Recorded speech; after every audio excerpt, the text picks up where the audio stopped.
बिस्मिल्लाहिर्रहमानिर्रहीम। अस्सलाम वालेकुम dear students, welcome to the एमर्स। एमडी गेट फिज़िक्स के क्रैश कोर्स में आज हम कवर अप करने वाले हैं इलेक्ट्रोस्टैटिक्स का कंप्लीट चैप्टर एक सिंगल शॉट के अंदर। तो इस वन शॉट लेक्चर में हम कवर करेंगे ढेर सारे कॉन्सेप्ट्स और बहुत सारे फंडामेंटल ट्रिक्स भी जो कि हमारे एमसीक्यूज़ को सॉल्व करने में हमारी हेल्प करते हैं। तो स्टूडेंट्स, इस टॉपिक को कवर करने के बाद अगर आपको कॉन्फिडेंस आए कि आपका चैप्टर बिल्कुल रेडी हो चुका है तो आपकी सेल्फ इवैल्यूएशन के लिए हमने एक प्रैक्टिस शीट ऐड करी है जिसका लिंक डिस्क्रिप्शन बॉक्स में अवेलेबल है। आप इस शीट को डाउनलोड करिए, प्रैक्टिस करिए एंड अगर आपको किसी भी एमसीक्यू में कोई मसला हो, कोई चीज़ समझ में ना आए तो आप हमसे डिस्कस कर सकते हैं कमेंट सेक्शन के अंदर। आज के इस लेक्चर में हम सबसे पहले डिस्कस करेंगे introduction to electrostatics and electric charges. फिर हम डिस्कस करेंगे Coulomb's law, electric field and field lines, electric potential and finally हम डिस्कस करेंगे topic of capacitors and capacitance, जो कि एमडी कैट के अंदर सबसे मोस्ट इंपॉर्टेंट टॉपिक है जहाँ से हर साल मैक्सिमम नंबर ऑफ क्वेश्चंस पूछे जाते हैं। एंड फाइनली स्टूडेंट्स, इसी के साथ हम डिस्कस करेंगे 35 प्लस प्रीवियस ईयर क्वेश्चंस भी जो कि एमडी कैट के पास पेपर्स में पूछे गए हैं। और गाइस, आप जानते हो ये टॉपिक बहुत लेंथी है, इसमें बहुत सारे कॉन्सेप्ट्स हैं, तो हमने कोशिश करी है सारे के सारे कंटेंट को समराइज़ करने की टेबल्स की फॉर्म में, माइंड मैप्स की फॉर्म में, ताकि इसको कम से कम टाइम में हम कवर अप कर सकें। एंड अगर आपको ये लगे कि कोई ऐसा टॉपिक, कोई ऐसा पॉइंट या कोई ऐसा कॉन्सेप्ट मिस हो गया है जिसका यहाँ पे शामिल होना बहुत ज़रूरी था, तो आप इसको अपने कमेंट सेक्शन में हाईलाइट ज़रूर करिएगा ताकि इसको आइंदा लेक्चर्स में कवर अप कर सकें। तो चलिए स्टार्ट करते हैं अपना सबसे पहला टॉपिक जो कि है introduction to the electrostatics. Students, अगर हम बात करें इलेक्ट्रोस्टैटिक्स की तो हम इस तरह से इसको डिफाइन कर सकते हैं कि study of charges at rest is called electrostatics because statics means rest and electro means charges. Study of charges at rest is called electrostatics. अब यहाँ पे सबसे पहला क्वेश्चन हमारे पास में ये आता है कि चार्जेस क्या होते हैं। तो अगर हम डिफाइन करें चार्ज को तो ये बेसिकली हमारे पास में मैटर की एक ऐसी फंडामेंटल प्रॉपर्टी है जिसकी वजह से electric and magnetic effect produce होता है। या फिर हम इसको इस तरह से भी डिफाइन कर सकते हैं कि मटेरियल ऑब्जेक्ट्स की एक ऐसी प्रॉपर्टी जिसकी वजह से उनमें अट्रैक्शन या रिपल्शन का फैक्टर आता है, उसको चार्ज का नाम दिया जाता है। तो अगर हम बात करें बेसिक सोर्स ऑफ चार्ज की तो चार्ज का जो सबसे बेसिक सोर्स हमारे पास में है वो होता है एटम। अब एटम के स्ट्रक्चर से हम सब लोग वाकिफ़ हैं कि इसके सेंटर में हमारे पास में एक न्यूक्लियस होता है जिसमें जिसमें न्यूट्रॉन्स और प्रोटॉन्स होते हैं एंड इसके शेल्स में हमारे पास में इलेक्ट्रॉन्स होते हैं। न्यूट्रॉन के ऊपर ज़ीरो चार्ज होता है, प्रोटॉन के ऊपर पॉजिटिव चार्ज होता है एंड इलेक्ट्रॉन्स के ऊपर हमारे पास में नेगेटिव चार्ज होता है। तो अगर हम एटम को एज अ होल स्टडी करते हैं तो एटम में हम जानते हैं जितने प्रोटॉन्स होते हैं उतने उसके अंदर इलेक्ट्रॉन्स होते हैं। तो एटम के ऊपर टोटल चार्ज हमारे पास में जो है वो ज़ीरो होता है। तो अब क्वेश्चन यहाँ पे आता है कि किसी भी एटम पर चार्ज किस तरह से क्रिएट होता है या किसी भी बॉडी पर चार्ज कैसे प्रोड्यूस होता है। तो बेसिकली चार्ज हमारे पास में जो है ये प्रोड्यूस होता है by the transfer of electron. जब भी कोई बॉडी इलेक्ट्रॉन को लूज़ या गेन करेगा तो उस पर एक टाइप का चार्ज क्रिएट होता है। तो जो चार्ज है बेसिकली वो ट्रांसफ़र ऑफ इलेक्ट्रॉन से होता है। लेट्स से हमारे पास में एक एटम है जो कि न्यूट्रल है। अगर ये एटम इलेक्ट्रॉन्स को रिमूव करता है यानी अपने में से इलेक्ट्रॉन को लूज़ करता है तो इसके अंदर जो नंबर ऑफ़ प्रोटॉन्स है वो तो सेम रहेंगे, लेकिन इलेक्ट्रॉन के जाने से इसमें जो नंबर ऑफ़ इलेक्ट्रॉन्स है वो कम हो जाएंगे, इलेक्ट्रॉन्स की डेफिशिएंसी हो जाएगी। तो जब किसी बॉडी में इलेक्ट्रॉन्स की डेफिशिएंसी होती है तो उसके ऊपर पॉजिटिव चार्ज क्रिएट होता है। एंड लेट्स से हमारे पास में एक सेकंड एटम है जो कि न्यूट्रल है, वो एटम इस इलेक्ट्रॉन को गेन करता है। तो जैसे ही एटम इलेक्ट्रॉन को गेन करेगा तो इसमें जो नंबर ऑफ़ इलेक्ट्रॉन्स है वो ग्रेटर हो जाएंगे, लेकिन नंबर ऑफ़ प्रोटॉन इसमें कम रहेंगे, वो तो कांस्टेंट रहेंगे वहाँ पे। तो जब किसी बॉडी में नंबर ऑफ़ इलेक्ट्रॉन ज़्यादा होते हैं, एक्सेस ऑफ इलेक्ट्रॉन होता है, तो उसके ऊपर नेगेटिव चार्ज क्रिएट होता है। अब सुन, हम जानते हैं कि पॉजिटिव चार्ज इलेक्ट्रॉन के लूज़ होने से हो रहा है, तो इस वजह से एटम का जो मैस है वो डिक्रीज़ करेगा। एंड नेगेटिव चार्ज बॉडी के ऊपर उस वक्त आता है जब वो इलेक्ट्रॉन को गेन करता है, तो इलेक्ट्रॉन के गेन होने से उसका जो मैस है हमारे पास में वो इंक्रीज़ कर जाता है। तो ये प्रॉपर्टी भी यहाँ पे आपने याद रखनी है। अब हम डिस्कस करेंगे चार्ज के बारे में कुछ इंपॉर्टेंट पॉइंट्स जो कि इसकी प्रॉपर्टीज़ भी कहलाती हैं। सबसे पहली प्रॉपर्टी इसमें यह है कि जो चार्ज हमारे पास में, अगर इसके नेचर की बात करें तो चार्ज हमारे पास में एक स्केलर क्वांटिटी होता है। एंड सेकंड हमारे पास में होता है यूनिट ऑफ चार्ज जो कि कूलम के बराबर है, जो कि फर्दर हमारे पास में एम्पेयर सेकंड के इक्वल होता है। अगर हम बात करें चार्ज की डायमेंशंस की तो ये बनेंगी एम्पेयर के लिए ए और सेकंड के लिए कैपिटल टी, तो ए टी इसकी डायमेंशन बन जाएगी। स्टूडेंट्स, अगर हम बात करें टाइप्स ऑफ चार्जेस, हमने देखा दो तरह के चार्जेस हैं, positive and negative. Positive is the charge of proton and negative is the charge of an electron. जो पॉजिटिव चार्ज है उस वक्त क्रिएट होता है जब डेफिशिएंसी ऑफ इलेक्ट्रॉन्स होती है, एंड नेगेटिव चार्ज उस वक्त प्रोड्यूस होता है जब एक्सेस ऑफ इलेक्ट्रॉन्स होता है। नेक्स्ट हमारे पास में आता है कि फंडामेंटल चार्ज जो है किसी भी पार्टिकल के ऊपर, जो सबसे छोटा चार्ज यूनिवर्स में एग्जिस्ट करता है वो होता है 1.6 × 10⁻⁻19 कूलम, जो कि इलेक्ट्रॉन का भी हो सकता है या प्रोटॉन का भी हो सकता है। तो इलेक्ट्रॉन और प्रोटॉन पर जो मैग्नीट्यूड ऑफ चार्ज है वो सेम होता है, लेकिन इनकी जो पोलैरिटी है वो एक दूसरे के अपोजिट होती है। प्रोटॉन पर पॉजिटिव और इलेक्ट्रॉन पर नेगेटिव चार्ज होता है। नेक्स्ट हमारे पास में आता है चार्ज इज़ क्वांटाइज्ड। स्टूडेंट्स यहाँ पे क्वांटाइज्ड का मतलब होता है फिक्स होना। तो किसी भी बॉडी पर जो टोटल चार्ज है वो हमेशा फिक्स रहेगा, यानी कि वो फंडामेंटल चार्ज का मल्टीपल होगा, n टाइम होगा। जैसे हमारा फॉर्मूला है Q is equal to NE, तो Q यहाँ पे हमारे पास में टोटल चार्ज है, N है नंबर ऑफ द पार्टिकल्स और E हमारे पास में है फंडामेंटल चार्ज की वैल्यू। तो किसी भी बॉडी पर जो टोटल चार्ज है वो हमेशा फंडामेंटल चार्ज का इंटीग्रल मल्टीपल होता है, यानी उसके n टाइम होता है। नेक्स्ट हमारे पास में प्रॉपर्टी आती है कि charge is always conserve. Conserve रहने का मतलब हम सब जानते हैं कि कांस्टेंट होता है, यानी कि ना तो हम चार्ज को क्रिएट कर सकते हैं ना ही इसको डिस्ट्रॉय कर सकते हैं। किसी भी बॉडी पर जो टोटल चार्ज की अमाउंट है या यूनिवर्स में जो टोटल चार्ज है वो हमेशा कंजर्व है, यानी कि जितने पॉजिटिव चार्जेस हैं उतने ही यूनिवर्स में नेगेटिव चार्जेस भी हैं। तो ये है conservation of the charge. Next property हमारे पास में आती है कि like charges always repel each other, यानी कि पॉजिटिव में और नेगेटिव में हमेशा रिपल्शन होती है। सेम नेचर के चार्जेस हैं वो हमेशा एक दूसरे को रिपेल करते हैं। लेकिन जो अपोजिट चार्जेस होते हैं, फॉर एग्जांपल एक पॉजिटिव है दूसरा नेगेटिव है, तो अपोजिट चार्जेस जो हैं वो हमेशा एक दूसरे को अट्रैक्ट करते हैं। नेक्स्ट हमारे पास में आता है कि कुछ बेसिक प्रॉपर्टीज़ कि चार्ज अगर रेस्ट में है तो क्या होगा, चार्ज मूव करना स्टार्ट कर दे तो क्या होगा, या चार्ज अगर वेरिएबल स्पीड से मूव कर रहा है तो उस वक्त क्या प्रॉपर्टीज़ जनरेट होती हैं।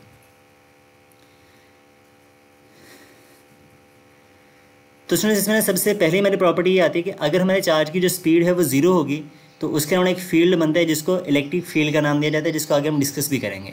लेकिन जब हमारा चार्ज पार्टिकल मूव करना स्टार्ट करता है, वो डायनामिक कंडीशन में आता है, तो इसमें दो पॉसिबिलिटीज़ होती हैं, या तो वो कांस्टेंट वेलोसिटी से मूव करेगा या फिर वेरिएबल वेलोसिटी से। तो अगर तो हमारा चार्ज पार्टिकल कांस्टेंट स्पीड से मूव करता है तो उसके अराउंड इलेक्ट्रिक और मैग्नेटिक फील्ड बनेगा। लेकिन जब हमारा चार्ज पार्टिकल वेरिएबल स्पीड से मूव करता है तो उसके पास इलेक्ट्रिक फील्ड भी बनता है, मैग्नेटिक फील्ड भी बनता है, और इन दोनों की ऑसिलेशन से वहाँ पे हमारे पास में इलेक्ट्रोमैग्नेटिक रेडिएशंस क्रिएट होती हैं। तो ये हमारे पास में कुछ 3-4 इसकी प्रॉपर्टीज़ हैं जो कि फंडामेंटल हैं और ये एमसीक्यूज़ में कई बार पूछी गई हैं, तो इसको भी आपने यहाँ पे कैरी करना है। नेक्स्ट हमारे पास में आता है कि चार्ज को हम किस तरह से प्रोड्यूस कर सकते हैं, वो कौन कौन से मेथड्स हैं जिससे हम चार्ज को क्रिएट कर सकते हैं। तो इसमें इस मेथड में सबसे पहले हमारे पास में जो पॉइंट आता है वो है बाय फ्रिक्शन, यानी जब हम दो बॉडीज़ को आपस में फ्रिक्शनाइज करवाते हैं, उनको रब करते हैं, तो कि रबिंग से क्या होता है, एक बॉडी से इलेक्ट्रॉन निकलते हैं और दूसरी बॉडी में एंटर हो जाते हैं, जिसकी वजह से एक बॉडी पर पॉजिटिव चार्ज आता है और दूसरी बॉडी पर नेगेटिव चार्ज आता है। तो सबसे common method of producing the charge is friction. Second method हमारे पास में होता है बाय इंडक्शन। इंडक्शन हमारे पास में बेसिकली एक ऐसा प्रोसेस है जिसमें हम एक न्यूट्रल बॉडी के ऊपर चार्ज को क्रिएट कर सकते हैं, उसको किसी कंडक्टिंग बॉडी से टच करके। लेट्स से हमारे पास में एक स्फीयर है, अगर आप इसके पास एक चार्ज रॉड लेकर के आओगे तो ये रॉड क्या करेगा, उस कंडक्टिंग बॉडी में से जो अपोजिट चार्जेस होंगे उनको अपने पास से अट्रैक्ट कर लेगा और जो सेम चार्जेस होंगे उनको रिपेल कर देगा। तो बाद में इसको हम अर्थिंग करते हैं और फिर इसको जब कंडक्टर को हटाया जाता है यहाँ से, तो इसके ऊपर जो चार्ज है वो यूनिफॉर्मली डिस्ट्रीब्यूट हो जाता है। तो किसी न्यूट्रल बॉडी के ऊपर किसी चार्ज बॉडी की मौजूदगी में चार्ज को क्रिएट करवाना, ये इंडक्शन कहलाता है।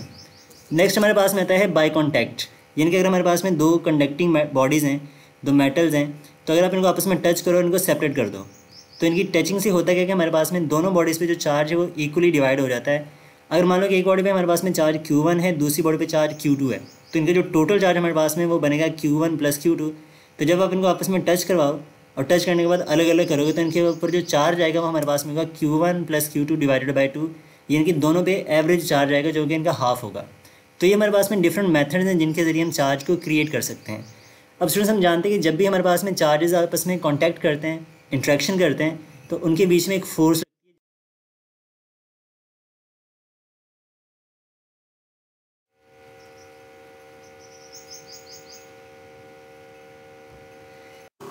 स्टूडेंट्स जब दो चार्जेस के दरमियान में इंट्रैक्शन होते हैं तो उनके बीच में इलेक्ट्रिक फोर्स लगती है, जिसको कैलकुलेट करने के लिए हम यूज़ करते हैं कूलम्स लॉ को। अब ये लॉ बेसिकली प्रपोज किया था चार्ल्स कूलम ने 1784 के अंदर।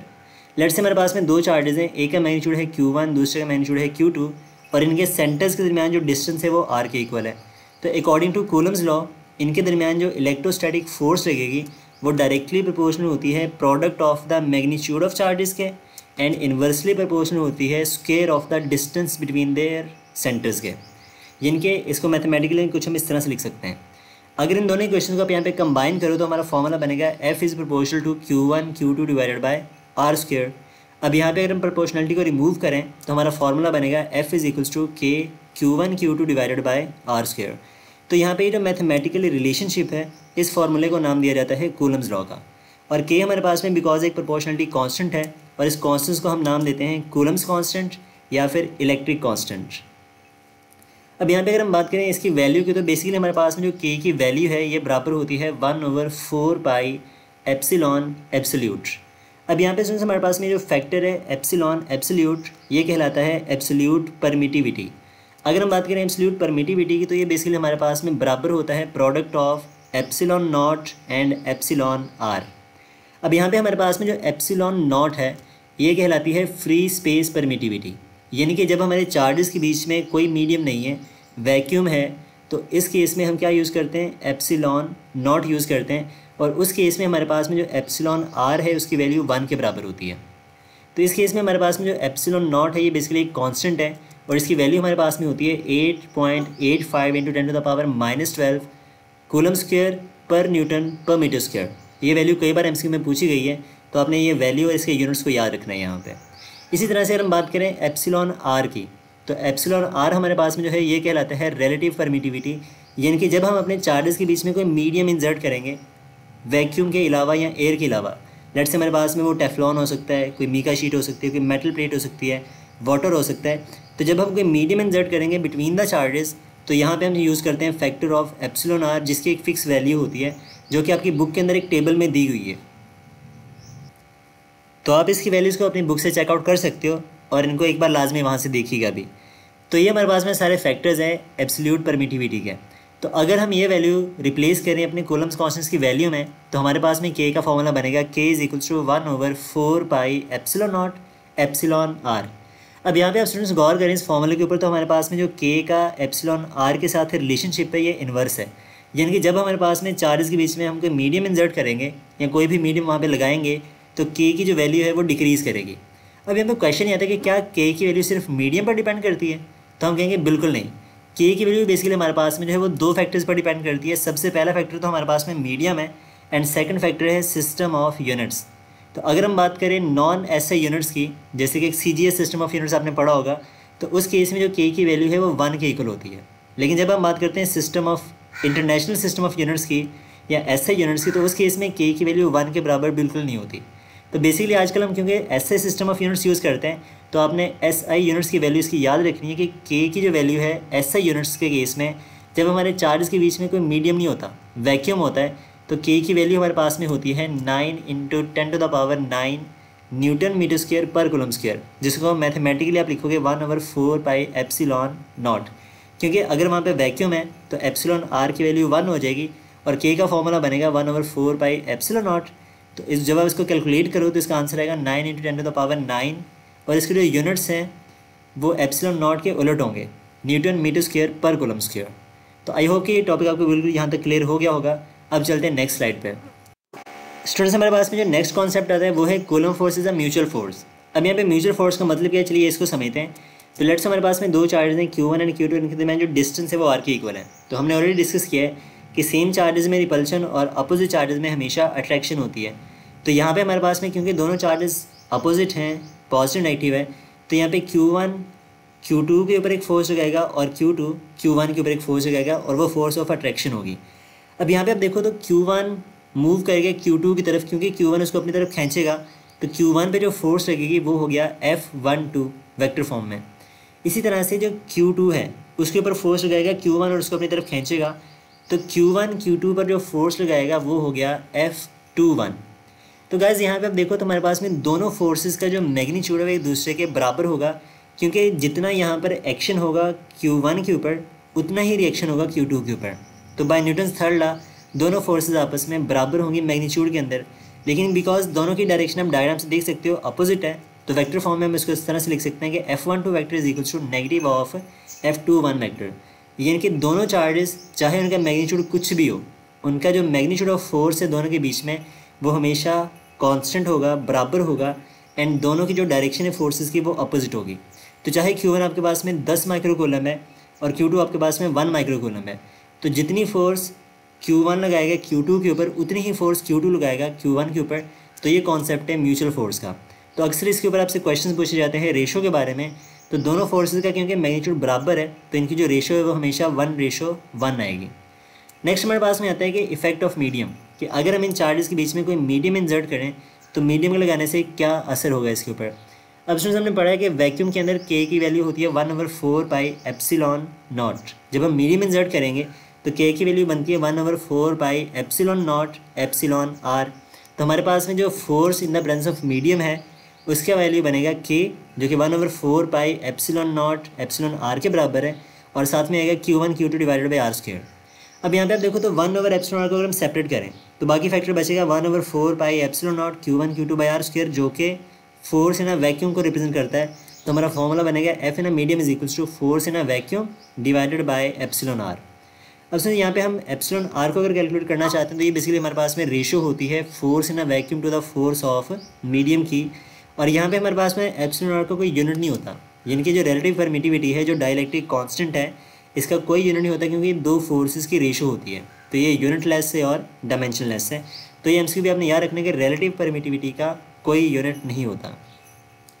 अब सुनिए यहाँ पे हमारे पास में नेक्स्ट आता है graphical representation of the Coulomb's law, कि अगर हम फोर्स का, चार्जेस का और डिस्टेंस को ग्राफिकली दिखाएं तो किस तरह से रिप्रेजेंट कर सकते हैं। इसके बेसिकली हमारे पास में 3 ग्राफ्स बनेंगे। अब देखो हमने पढ़ा है कि फोर्स का चार्जेस के प्रोडक्ट के साथ में डायरेक्ट लिंक है, तो इनका जैसे जैसे हम चार्ज का मैग्नीट्यूड बढ़ाएंगे फोर्स वहाँ पर इंक्रीज़ करेगी, तो हम इनका जो ग्राफ है वो बनेगा लीनियर, तो एक स्ट्रेट लाइन हमारे पास में आती है।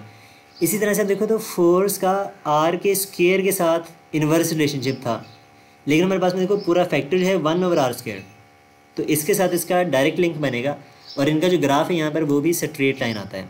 लेकिन जब हम ग्राफ प्लॉट करते हैं सिर्फ और सिर्फ r² के साथ में, तो r के बढ़ने से जो फोर्स है वो डिक्रीज़ होती है।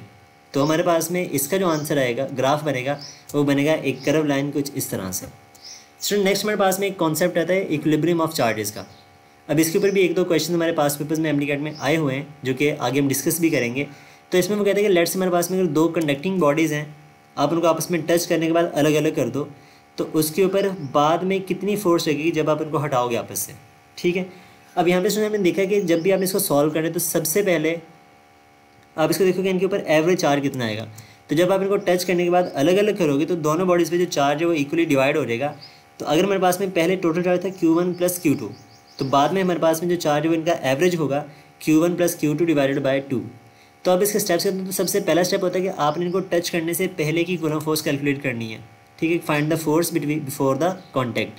फिर आप क्या करोगे, इनका एवरेज चार्ज निकालोगे सिस्टम का, और फिर इस चार्ज को यूज़ करके, यानी कि एवरेज चार्ज को यूज़ करके आप फाइनल फोर्स निकालोगे, तो हमारे पास में इसका आंसर आ जाएगा।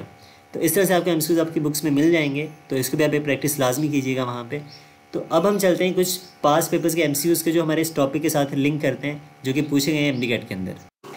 तो हमारे पास में सबसे पहला MCQ है, the Coulomb force between 2 charges Q1 = 1 coulomb and Q2 is 2 Newton। The distance between charges is 3 metre. What is the charge of Q2। तो हमें Q2 का चार्ज कैलकुलेट करना है। तो स्टूडेंट्स यहाँ पे हम यूज़ करेंगे कूलम्ब्स लॉ का रिलेशनशिप जो होता है F = K Q1 Q2 divided by r²। अब क्योंकि हमें Q2 को कैलकुलेट करना है तो आप इसको यहाँ पे सेपरेट करो। तो ये फॉर्मूला हमारे पास में बनेगा Q2 = F, R को स्क्वायर हो गया मल्टीप्लाई, और K Q1 हो जाएगा डिवाइड उसके साथ में।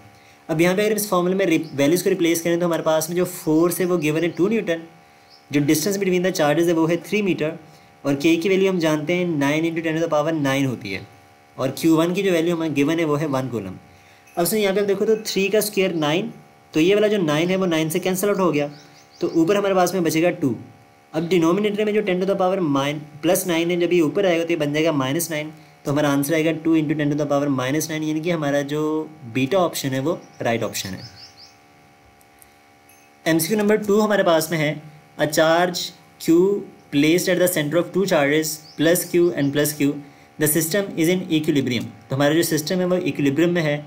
The net force experienced bye Q is given by. तो हमें ये बताना है कि Q चार्ज पे कितनी फोर्स लगेगी। अब सुन, ज़ाहिर बात हम जानते हैं कि जब इक्विलिब्रियम क्रिएट होता है तो नेट फोर्स 0 होती है, तो हमारे चार्ज के ऊपर जो नेट फोर्स लगेगी वो 0 होगी। तो हमारा अल्फा ऑप्शन वैसे राइट ऑप्शन हो गया है। अब देखते हैं इसको सॉल्व कैसे करते हैं। अब लेट्स से हमारे पास में डायग्राम में इसको अगर हम ड्रॉ करें तो हमारे पास में 2 चार्जेस हैं +Q and +Q, जो कि पॉइंट A और पॉइंट B पे पड़े हुए हैं। अब इनके मिड पॉइंट पे हमने एक कैपिटल Q चार्ज रखे जो कि पॉइंट C से डिनोट किया है। अब ज़ाहिर बात है कि पॉइंट A और पॉइंट B पे जो पड़े हुए चार्जेस हैं इनका मैग्नीट्यूड सेम है, तो Q चार्ज के ऊपर जो फोर्स लगेगी दोनों चार्जेस की वजह से, जो कि रिपल्सिव फोर्स होगी यहाँ पे, तो ये सेम होगी। अगर दोनों फोर्सेस का मैग्नीट्यूड बराबर है, दोनों की डायरेक्शन अपोजिट है, तो ये दोनों आपस में कैंसिल आउट हो जाएंगे और हमारे पास में जो नेट फोर्स होगी इस चार्ज के ऊपर लगने वाली वो ज़ीरो होगी। तो हमारा जो सिस्टम है वो इक्विलिब्रियम में रहेगा। तो हमारा जो अल्फा ऑप्शन है यहाँ पे वो राइट ऑप्शन है। एमसीक्यू नंबर 3 हमारे पास में है द कूलम्स कांस्टेंट के डिपेंड्स अपॉन। तो स्टूडेंट्स हमने ऑलरेडी टॉपिक में डिस्कस किया है कि जो के है ये दो फैक्टर्स पर डिपेंड करता है।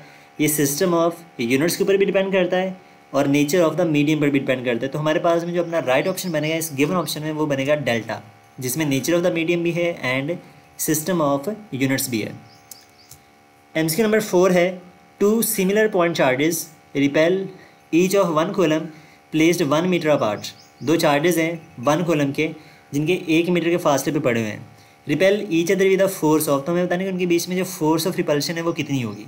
अब स्टूडेंट्स इसके लिए हम यूज़ करेंगे यहाँ पे कूलम्स लॉ जो कि होता है F = K Q1 Q2 by R²। अब यहाँ पे आप देखो तो गिवन डाटा में हमारे पास में Q1 Q2 दोनों 1 कूलम है, डिस्टेंस भी 1 है, तो ये पूरा फैक्टर हमारे पास में 1 हो जाएगा। तो हमारा जो फोर्स का आंसर है वो आएगा K के बराबर। अब K की वैल्यू हम जानते हैं ये होती है 9 × 10⁻⁹। तो हमारा जो चार्ली ऑप्शन है वो राइट ऑप्शन है।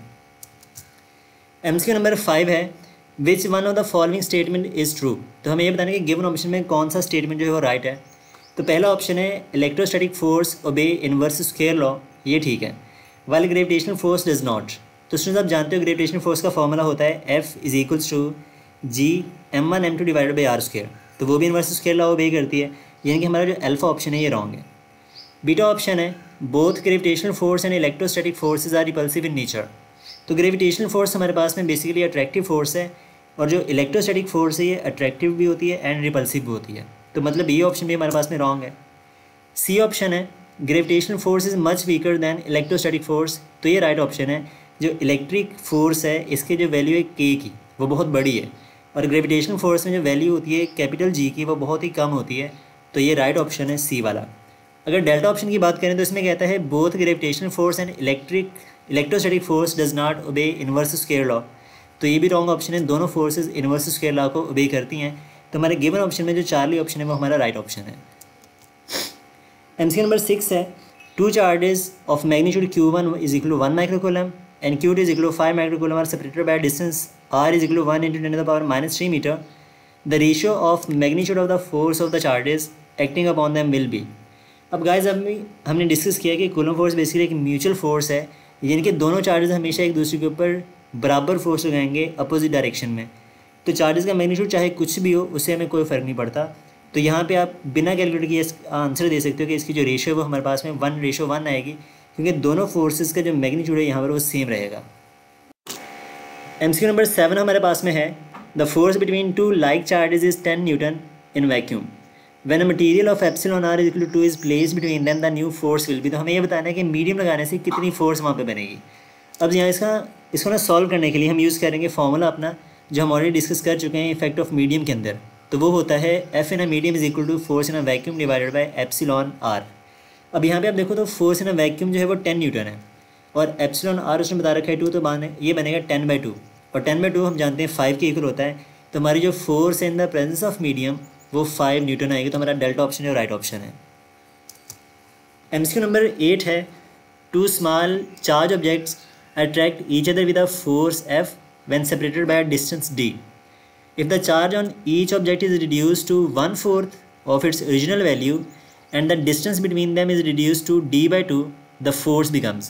वो कहता है कि अगर आप चार्जेस को 1/4 कर दो और डिस्टेंस को d/2 कर दो तो हमारे पास में फोर्स पर क्या इफेक्ट आएगा।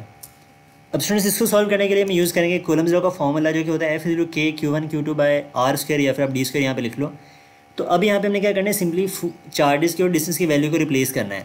तो यहाँ पे जब इसमें वैल्यूज़ को रिप्लेस करें तो कह रहे हैं चार्जेस को हमने किया है 1/4, तो आप लिखोगे Q1/4 × Q2/4, क्योंकि दोनों को हमने 1/4 कर दिया है और डिस्टेंस को हमने किया है d/2, तो ये बनेगा d/2 होल स्क्वायर। अब यहाँ पे होगा क्या कि जब इसको हम फर्दर सॉल्व करेंगे तो जो चार्जेस के डिनोमिनेटर में 4/4 है तो 4 × 4 ये हो गया 16 और जब हम d/2 का स्क्वायर लेंगे तो ये बनेगा d²/4। अब यहाँ पे अगर ज़रा गौर से देखो तो हमारे पास में जो 4 है d² के डिनोमिनेटर में ही चला जाएगा ऊपर और चार्जेस के डिनोमिनेटर में जो 16 है वो आएगा नीचे। तो ये फॉर्मूला हमारे पास में डिस्टेंस से सेट हो जाएगा कि K 4 Q1 Q2 by 16 d²। अब यहाँ पे अगर हम 4 को 16 से डिवाइड करें तो ये आएगा 1/4। अब यहाँ पे बाकी फैक्टर आप देखो तो के Q1 Q2 by D square ये बेसिकली एफ के इक्वल है, तो हमारे पास में एफ प्राइम का जो आंसर है वो आएगा एफ बाई 4, यानी कि हमारी जो फोर्स है वो पहले से 4 टाइम रिड्यूस हो जाएगी। तो हमारा जो चार्ली ऑप्शन है वो यहाँ पे राइट ऑप्शन है। स्टूडेंट्स नेक्स्ट टॉपिक हमारे पास में आता है इलेक्ट्रिक फील्ड।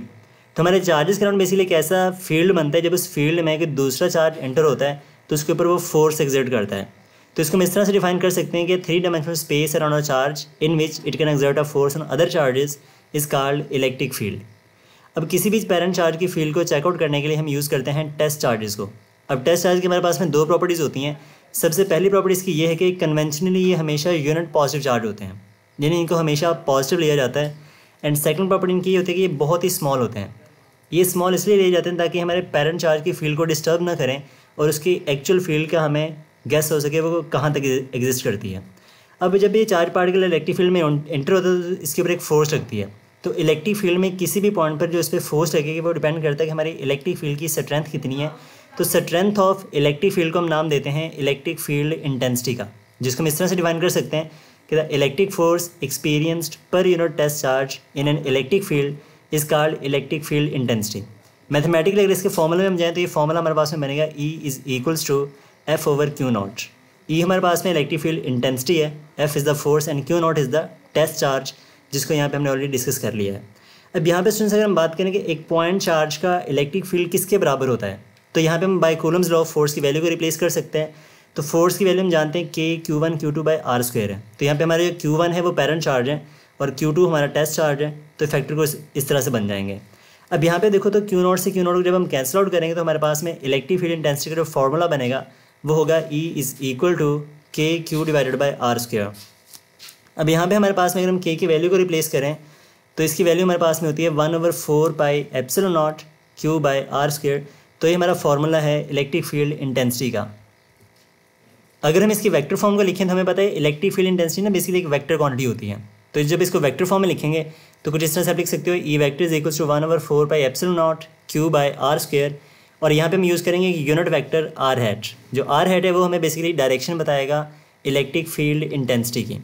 नेक्स्ट अगर हम बात करें इसके यूनिट्स की तो हमारे पास में इलेक्ट्रिक फील्ड के जो यूनिट्स हैं अगर इसके बेसिक फॉर्मूले से देखो तो फोर्स का यूनिट होता है न्यूटन और चार्ज का होता है कूलम। तो ये बनेगा न्यूटन पर कूलम, जो कि फर्दर इक्वल होता है वोल्ट पर मीटर के। और ये बेस यूनिट्स में हम देखें तो ये होता है किलोग्राम मीटर पर क्यूबिक सेकेंड पर अम्पेयर। अगर हम बात करें direction of electric field intensity की, क्योंकि ये वेक्टर क्वांटिटी है तो इसकी जो डायरेक्शन है वो हमेशा along the direction of force होती है, यानी कि जिस डायरेक्शन में चार्ज पार्टिकल पे फोर्स लगेगी वही डायरेक्शन इलेक्ट्रिक फील्ड की होती है। नेक्स्ट हमारे पास में स्टूडेंट्स आते हैं कि अगर हम बात करें इलेक्ट्रिक फील्ड की, तो इलेक्ट्रिक फील्ड क्योंकि हमें नज़र तो आता नहीं है तो इसको रिप्रेजेंट करने के लिए हम कुछ लाइंस यूज़ करते हैं जिनको इलेक्ट्रिक फील्ड लाइंस का नाम दिया जाता है। और इसको सबसे पहले इंट्रोड्यूस करवाया था माइकल फैराडे ने। तो लेट्स से हमारे पास में एक चार्ज पार्टिकल है जिसके अराउंड इसका फील्ड एग्जिस्ट करता है। अगर हम इसके फील्ड में डिफरेंट लोकेशंस के ऊपर कोई टेस्ट चार्ज रखें तो एक पर्टिकुलर पाथ को फॉलो करता है। तो जिस पाथ को हमारा टेस्ट चार्ज फॉलो करता है जब उसको इलेक्ट्रिक फील्ड में रखा जाए तो ये जो पाथ ऑफ द पार्टिकल है इसको इलेक्ट्रिक फील्ड लाइंस का नाम दिया जाता है। अब सुन बेसिकली इलेक्ट्रिक फील्ड लाइंस हमें 2 तरह की इन्फॉर्मेशन कन्वे करते हैं। सबसे पहली हमारे पास में इसकी जो इन्फॉर्मेशन है वो है कि ये हमें बताती है strength of the electric field के बारे में, और सेकंड इन्फॉर्मेशन ये हमें देती है direction of the electric field के बारे में कि किस डायरेक्शन में इलेक्ट्रिक फील्ड होगी वहाँ पे जिस डायरेक्शन में फोर्स लगेगी, एंड उसकी किस पॉइंट पर स्ट्रेंथ कितनी है वो हमें यहाँ से पता चलता है। स्टूडेंट्स नेक्स्ट हमारे पास में आते हैं patterns of the electric field. अगर हम बात करें एक आइसोलेटेड पॉजिटिव चार्ज की तो इसका जो फील्ड है वो रेडियली आउटवर्ड होता है, क्योंकि जब हम एक पॉजिटिव चार्ज के फील्ड में किसी टेस्ट चार्ज को रखेंगे तो वो आउटवर्ड मूव करेगा ड्यू टू रिपल्सिव फोर्स। इसी तरह से जब हम एक नेगेटिव चार्ज के फील्ड में किसी टेस्ट चार्ज को रखते हैं तो वो मूव करता है रेडियली इनवर्ड, और एक नेगेटिव चार्ज का जो फील्ड है वो हमेशा रेडियली इनवर्ड बनता है। अगर हम बात करें 2 अपोजिट चार्ज पार्टिकल्स की तो इनका जो इलेक्ट्रिक फील्ड है वो कुछ इस तरह से होता है जो कि कर्व लाइंस होती हैं from positive charge to negative charge. अब सुन यहाँ पे ये बात आपने याद रखनी कि जहाँ पर इलेक्ट्रिक फील्ड लाइंस आपस में क्लोज होती हैं वहाँ पर इलेक्ट्रिक फील्ड की स्ट्रेंथ ज़्यादा होती है, और जैसे जैसे आप चार्ज से दूर जाओगे इलेक्ट्रिक फील्ड लाइंस की स्पेसिंग बढ़ती जाएगी तो हमारे पास में जो उसकी स्ट्रेंथ है वो भी कम होती जाती है। इसी तरह से अगर हम डिस्क्राइब करते हैं electric field pattern for 2 similar charges तो वो कुछ इस तरह से बनेगा। लेट्स से अगर आपके पास में 2 पॉजिटिव चार्जेस है तो उनका फील्ड भी इस तरह से बनेगा। अगर 2 नेगेटिव हो तब भी फील्ड उनका सेम ऐसे ही होगा, बस उसके लिए जो एरोज़ हैं वो इनवर्ड लगाओगे। तो पॉजिटिव के लिए एरोज़ आउटवर्ड और नेगेटिव के लिए जो एरोज़ हैं आपके वो इनवर्ड बनेंगे। अब यहाँ पे सुनो, आप देखो तो इन दोनों के बीच में रिपल्सिव फोर्स होती है, जिसकी वजह से इनके बीच में जो फील्ड लाइन है वो एग्जिस्ट नहीं करती। तो इनके सेंटर पर आप देखो तो जो इलेक्ट्रिक फील्ड लाइन है वो जीरो है। तो यहाँ पे हमारे पास में जो इलेक्ट्रिक फील्ड की इंटेंसिटी है वो भी जीरो होगी। तो ये जो पॉइंट है इसको नल पॉइंट कहते हैं या फिर जीरो फील्ड लोकेशन कहते हैं। इसको न्यूट्रल जोन का नाम भी दिया जाता है। तो न्यूट्रल जोन हमारे पास में बेसिकली एक ऐसा पॉइंट है जहाँ पर strength of electric field zero होती है। अगर यहाँ पे आप किसी टेस्ट चार्ज को रखोगे तो उसके ऊपर कोई फोर्स नहीं लगेगी, तो इसके ऊपर लगने वाली जो इलेक्ट्रिक फोर्स है वो भी जीरो के बराबर आती है। तो अगर हमारे पास में दो चार्जेस हैं जिनका मैग्नीट्यूड सेम है और नेचर उनका सेम है, तो उस केस में हमारा जो न्यूट्रल जोन है वो बिल्कुल उनके एक्जैक्टली मिड पॉइंट पे होता है। लेकिन अगर आप बात करो दो अपोजिटली चार्ज पार्टिकल्स की, तो उस केस में देखो मिड पॉइंट पे तो इलेक्ट्रिक फील्ड जीरो नहीं है, उनके बीच में इलेक्ट्रिक फील्ड लाइन्स एग्जिस्ट करती हैं। तो इस केस में अगर उनका मैग्नीट्यूड इक्वल है तो हमारा जो न्यूट्रल जोन है वो हमेशा इन्फिनिटी पर एग्जिस्ट करेगा। नेक्स्ट हमारे पास में आता है कुछ पैटर्न्स ऑफ इलेक्ट्रिक फील्ड जो हम यहाँ पे डिस्कस करेंगे। लेट्स हमारे पास में कुछ इस तरह से इलेक्ट्रिक फील्ड दिखा रखा है और आपसे ये पूछा जाए कि पॉइंट ए पर, बी पर और सी पर इलेक्ट्रिक फील्ड की रिलेशन क्या होगी आपस में, तो आप इसको कैसे बताओगे। अब गाइस आप देखो, अगर पॉइंट ए की बात करें और सी की बात करें तो यहाँ पे हमारे पास में जो लाइंस की स्पेसिंग है ऑलमोस्ट इक्वल है। तो हम कह सकते हैं कि पॉइंट ए और पॉइंट सी का जो इलेक्ट्रिक फील्ड है वो बराबर होगा। लेकिन पॉइंट बी पर देखो तो वहाँ पे जो स्पेसिंग ऑफ लाइन्स है वो ज़्यादा है, तो वहाँ पर हमारे पास में जो इलेक्ट्रिक फील्ड है वो कम होगा। तो electric field of point A is equal to electric field of point C which is greater than the electric field of point B. तो पॉइंट बी पे जो इलेक्ट्रिक फील्ड की स्ट्रेंथ है वो कम होगी। इसी तरह से एक क्वेश्चन आपको इस तरह से भी पूछ सकता है कि कुछ लाइनें आपको इस तरह से दिखा रखी हैं जो कि बिल्कुल स्ट्रेट है, और आपसे पूछेगा पॉइंट ए, बी और सी पर इलेक्ट्रिक फील्ड इंटेंसिटी का। तो यहाँ पे देखो सबसे ज़्यादा जो इलेक्ट्रिक फील्ड इंटेंसिटी है वो पॉइंट ए पर होगी, क्योंकि वहाँ पर इलेक्ट्रिक फील्ड लाइन्स बहुत क्लोज हैं। पॉइंट बी पर स्पेसिंग ज़्यादा है, इलेक्ट्रिक फील्ड कम हो रही है, और पॉइंट सी पर सबसे कम होगी क्योंकि वहाँ पर जो इलेक्ट्रिक फील्ड लाइन्स की स्पेसिंग है वो बहुत ज़्यादा है। तो पॉइंट ए की इलेक्ट्रिक फील्ड ज़्यादा, उससे कम बी की और उससे कम होगी पॉइंट सी की। इसी तरह से आपके पास में क्वेश्चन इससे भी पूछ रहे थे कि कुछ ऐसी लाइंस दिखा रखी हैं जिनके दरमियान जो स्पेसिंग है वो बिल्कुल सेम है, बराबर है, और उन सब की जो डायरेक्शन है वो भी सेम है। तो अगर उनकी स्पेसिंग सेम है, डायरेक्शन सेम है, तो यहाँ पे हमारे पास में जो उसके ऊपर फोर्स लगेगी हर पॉइंट पर वो सेम होगी, यानी कि इलेक्ट्रिक फील्ड की जो स्ट्रेंथ है यहाँ पर सेम होगी। तो हम कह सकते हैं कि पॉइंट ए का जो इलेक्ट्रिक फील्ड है वो बराबर होगा पॉइंट बी के, जो फर्दर इक्वल होगा electric field of point C के। तो ये फील्ड हमारे पास में कहलाता है यूनिफॉर्म इलेक्ट्रिक फील्ड। स्टूडेंट्स, तो अब हम देखेंगे यहाँ पे कि जो न्यूट्रल जोन का हमने पॉइंट डिस्कस किया है, अब इसको किस तरह से फाइंड किया जाता है। अगर हमारे पास में चार्जेस का जो मैग्नीट्यूड है वो अनइक्वल हो तो किस तरह से उसको कैलकुलेट करते हैं। स्टूडेंट्स, अगर हम जीरो फील्ड लोकेशन की बात करें तो इसको कैलकुलेट करने का हमारे पास में एक बड़ा ज़बरदस्त किस्म का ट्रिक होता है, जो कुछ इस तरह से है कि x is equals to D divided by square root of Q B by Q S plus minus 1। अब यहाँ पे हमारे पास में जो d है बेसिकली ये होता है separation between the charges. Q B होता है बिग चार्ज, यानी कि बड़े वाला चार्ज, क्यू एस हमारे पास में होता है स्मॉल चार्ज, यानी कि छोटे वाला चार्ज, एंड x हमारे पास में वो डिस्टेंस है जिस पॉइंट पर हमें जीरो फील्ड लोकेशन कैलकुलेट करनी है। अब यहाँ पे हम कब प्लस यूज़ करेंगे कब माइनस यूज़ करेंगे ये डिपेंड करता है नेचर ऑफ चार्जेस के ऊपर। तो अगर हम बात करें कि हमारे पास में दो सेम चार्जेस हैं तो सिमिलर चार्जेस के केस में हमारा न्यूट्रल जोन किस तरह से निकालते हैं इसको देखते हैं। तो लेट्स से हमारे पास में दो चार्जेस हैं, एक हमारे पास में है +4 माइक्रोकूलम और दूसरा हमारे पास में है +1 माइक्रोकूलम। अब सुनो, सबसे पहली बात आपने यहाँ पे याद रखनी है वो ये है कि अगर तो हमारे पास में चार्जेस का मैग्नीट्यूड सेम हो तो जो न्यूट्रल जोन है वो हमेशा उनके मिड पॉइंट पे होता है। लेकिन अगर हमारे पास में चार्जेस का मैग्नीट्यूड अनइक्वल हो जैसा कि इस डायग्राम में दिखा रखा है, तो हमारा जो न्यूट्रल जोन है वो हमेशा स्मॉलर चार्ज की तरफ होता है। तो अगर उनका नेचर सेम है तो वो बिटवीन द चार्जेस, और अगर उनका नेचर अपोजिट होगा तो आउटसाइड द चार्जेस होता है। अब यहाँ पे हमारे पास में देखो दोनों चार्जेस सेम है, तो हमारा जो न्यूट्रल जोन है वो एग्जिस्ट करेगा between the charges and towards the smaller charge. तो हमारा जो न्यूट्रल जोन है वो 1 माइक्रोकूलम के पास होगा। और यहाँ पे हमारे पास में x वो डिस्टेंस है जहाँ पे न्यूट्रल जोन बनेगा फ्रॉम द स्मॉलर चार्ज। अब यहाँ पे अगर आपने न्यूट्रल जोन कैलकुलेट करना है, x को कैलकुलेट करना है, तो आपका फॉर्मूला बनेगा x is equals to D divided by square root of बड़ा चार्ज डिवाइडेड बाय छोटा चार्ज +1, यानी कि सेम चार्जेस के केस में आपने प्लस का साइन यूज़ करना है। अगर हम बात करें तो अपोजिट चार्जेस की, तो हमारे पास में लेट्स वही दो चार्जेस हैं बट इनका नेचर अपोजिट है, एक है +1 माइक्रोकूलम और दूसरा है -4 माइक्रोकूलम। तो हमारा जो न्यूट्रल जोन है वो एग्जिस्ट करेगा छोटे चार्ज की तरफ, लेकिन इनका नेचर क्योंकि अपोजिट है तो ये आउटसाइड द चार्जेस होगा। तो हमारा जो न्यूट्रल जोन है वो 1 माइक्रोकूलम वाले चार्ज के पास एग्जिस्ट करेगा x डिस्टेंस के ऊपर। तो अगर आप यहाँ पे इसका डिस्टेंस निकालना चाहते हो तो हमारे पास में x की वैल्यू बनेगी x is equals to D divided by बड़ा चार्ज डिवाइडेड बाय छोटा चार्ज, इसका स्क्वायर रूट करोगे और इसमें आप माइनस का साइन यूज़ करोगे -1, यानी कि सेम चार्जेस के केस में +1 और अपोजिट चार्ज के केस में -1 यूज़ करते हैं। तो आप ये वाला ट्रिक यूज़ करो, इनकी वैल्यूज़ कैलकुलेट कर लो, आपके पास में x डिस्टेंस आएगा और x हमारे पास में डिस्टेंस है from the smaller charge. And अगर आपने निकालना है बड़े चार्ज से डिस्टेंस, तो आप सेम के केस में डी को और एक्स को माइनस कर दोगे आपस में से, और अपोजिट चार्जेस के केस में अगर आपने बड़े चार्ज से डिस्टेंस निकालना है तो आप डी को एक्स में ऐड अप कर लोगे। नेक्स्ट हमारे पास में आता है properties of the electric field lines. Students अगर हम बात करें इलेक्ट्रिक फील्ड लाइंस की प्रॉपर्टीज़ की, तो सबसे पहली प्रॉपर्टी हमारे पास में ये है कि जो इलेक्ट्रिक फील्ड लाइंस हैं वो इमेजिनरी होती हैं, लेकिन ये एक्चुअल फील्ड को रिप्रेजेंट करती हैं। तो imaginary lines which represents the actual electric field. Second property हमारे पास में आती है कि ये हमेशा पॉजिटिव से नेगेटिव की तरफ होती हैं, यानी कि पॉजिटिव से ओरिजिनेट होती हैं और नेगेटिव पे जाके एंड होती हैं।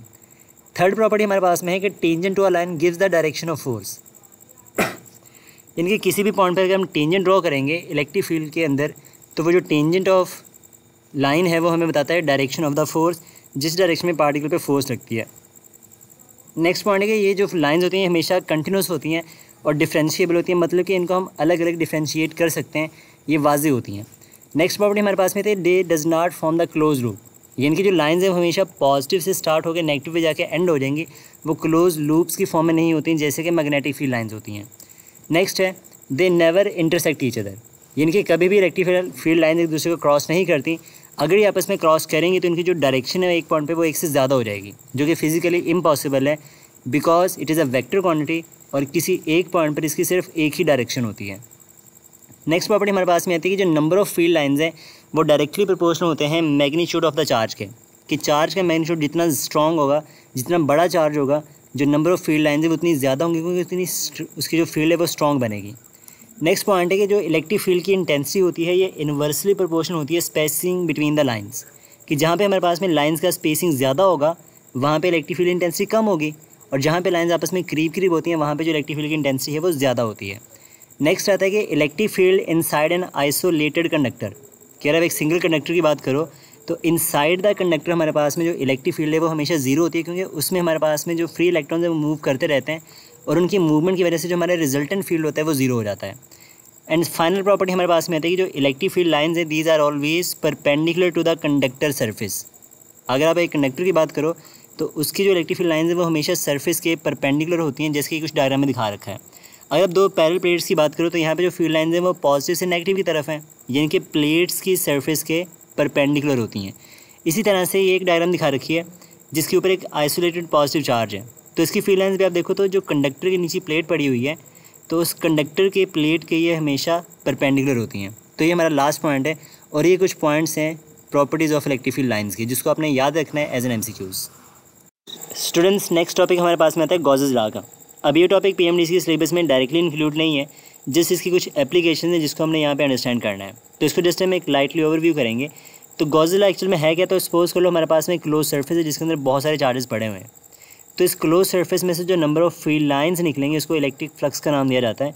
तो एक क्लोज सर्फेस का जो इलेक्ट्रिक फ्लक्स है ये बराबर होता है 1/ε times total charge enclose by the surface according to Gauss's law. और गॉसेस लॉ को हम यूज़ करते हैं किसी भी पॉइंट पर इलेक्ट्रिक फील्ड की इंटेंसिटी को कैलकुलेट करने के लिए। अगर हम बात करें एप्लीकेशन ऑफ गॉसेस लॉ की, तो सबसे पहले इसकी एप्लीकेशन है electric field intensity due to a hollow charge sphere, यानी कि हमारे पास में एक चार्ज स्फीयर है जो कि अंदर से खाली है, कैविटी है जिसके अंदर हमने भी ये बताना है कि इसके डिफरेंट पॉइंट्स के ऊपर इलेक्ट्रिक फील्ड इंटेंसिटी की वैल्यू कितनी होगी। अगर हम बात करें इनसाइड द स्फीयर, तो इनसाइड द स्फीयर हमारे पास में जो इलेक्ट्रिक फील्ड इंटेंसिटी है वो जीरो के बराबर होगी, क्योंकि इनसाइड द स्फीयर कोई चार्ज एग्जिस्ट नहीं करता, जिसकी वजह से वहाँ पे जो नेट इलेक्ट्रिक फील्ड है वो जीरो के बराबर होता है। अगर हम इसको ग्राफिकली रिप्रेजेंट करें तो ग्राफ इसका कुछ आप इस तरह से बना सकते हो कि हमारे पास में एक हॉरिजॉन्टल लाइन आएगी जब हमारे पास में स्मॉल आर की वैल्यू कैपिटल आर से लेस होगी। अब यहाँ पे जो कैपिटल आर है बेसिकली वो है रेडियस ऑफ द स्फीयर, और स्मॉल आर हमारे पास में जो किसी पॉइंट का डिस्टेंस है। अगर आप बात करते हो एट द सरफेस, तो देखो एट द सरफेस हमारे पास में सारे चार्जेस पड़े हुए हैं, तो वहाँ पे हमारे पास में जो इलेक्ट्रिक फील्ड इंटेंसिटी वो मैक्सिमम होगी, जिसका रिलेशनशिप बनेगा KQ divided by capital R square. अब इसको ग्राफिकली दिखाओगे तो ग्राफ कुछ इस तरह से आएगा जब हमारे पास में स्मॉल आर कैपिटल आर के बराबर होता है। लेकिन अगर आप सरफेस से बाहर जाते हो किसी पॉइंट पर R जिसका डिस्टेंस है, तो उस पॉइंट पर आपके पास जो इलेक्ट्रिक फील्ड इंटेंसिटी वो बनेगी E at outside is equals to KQ divided by R square. अब यहाँ पर देखो जैसे जैसे R की वैल्यू बढ़ती जाएगी जो इलेक्ट्रिक फील्ड की इंटेंसिटी है आउटसाइड द स्फीयर वो डिक्रीज़ करती जाएगी। तो इसका जो ग्राफ हमारे पास में वो कुछ इस तरह से बनेगा, डिक्रीजिंग कर्व हमारे पास में आएगी। नेक्स्ट हमारे पास में इसकी सेकंड एप्लीकेशन है electric field due to infinite plane sheet of charges, कि हमारे पास में एक प्लेन शीट ऑफ चार्जेस है तो इसकी इलेक्ट्रिक फील्ड इंटेंसिटी कितनी होती है। तो स्टूडेंट्स इसका सिंपल सा फॉर्मूला आपने याद रखना है कि एक प्लेन शीट की जो इलेक्ट्रिक फील्ड इंटेंसिटी है वो बराबर होती है सिग्मा ओवर 2 एप्सिलॉन नॉट। अगर इसको वेक्टर फॉर्म में लिखेंगे तो साथ में आप इसका यूज़ करोगे एक आर हैट जो कि यूनिट वेक्टर है जो आपको बताएगा direction of the electric field. अब यहाँ पे अगर हमारी शीट के ऊपर पॉजिटिव चार्जेस हैं तो जो डायरेक्शन ऑफ इलेक्ट्रिक फील्ड है वो अवे फ्रॉम द शीट होगी, आउटवर्ड। और अगर शीट के ऊपर नेगेटिव चार्जेस होते हैं तो इसकी जो डायरेक्शन है वो बनती टूवर्ड्स द शीट, यानी कि इनवर्ड डायरेक्शन में।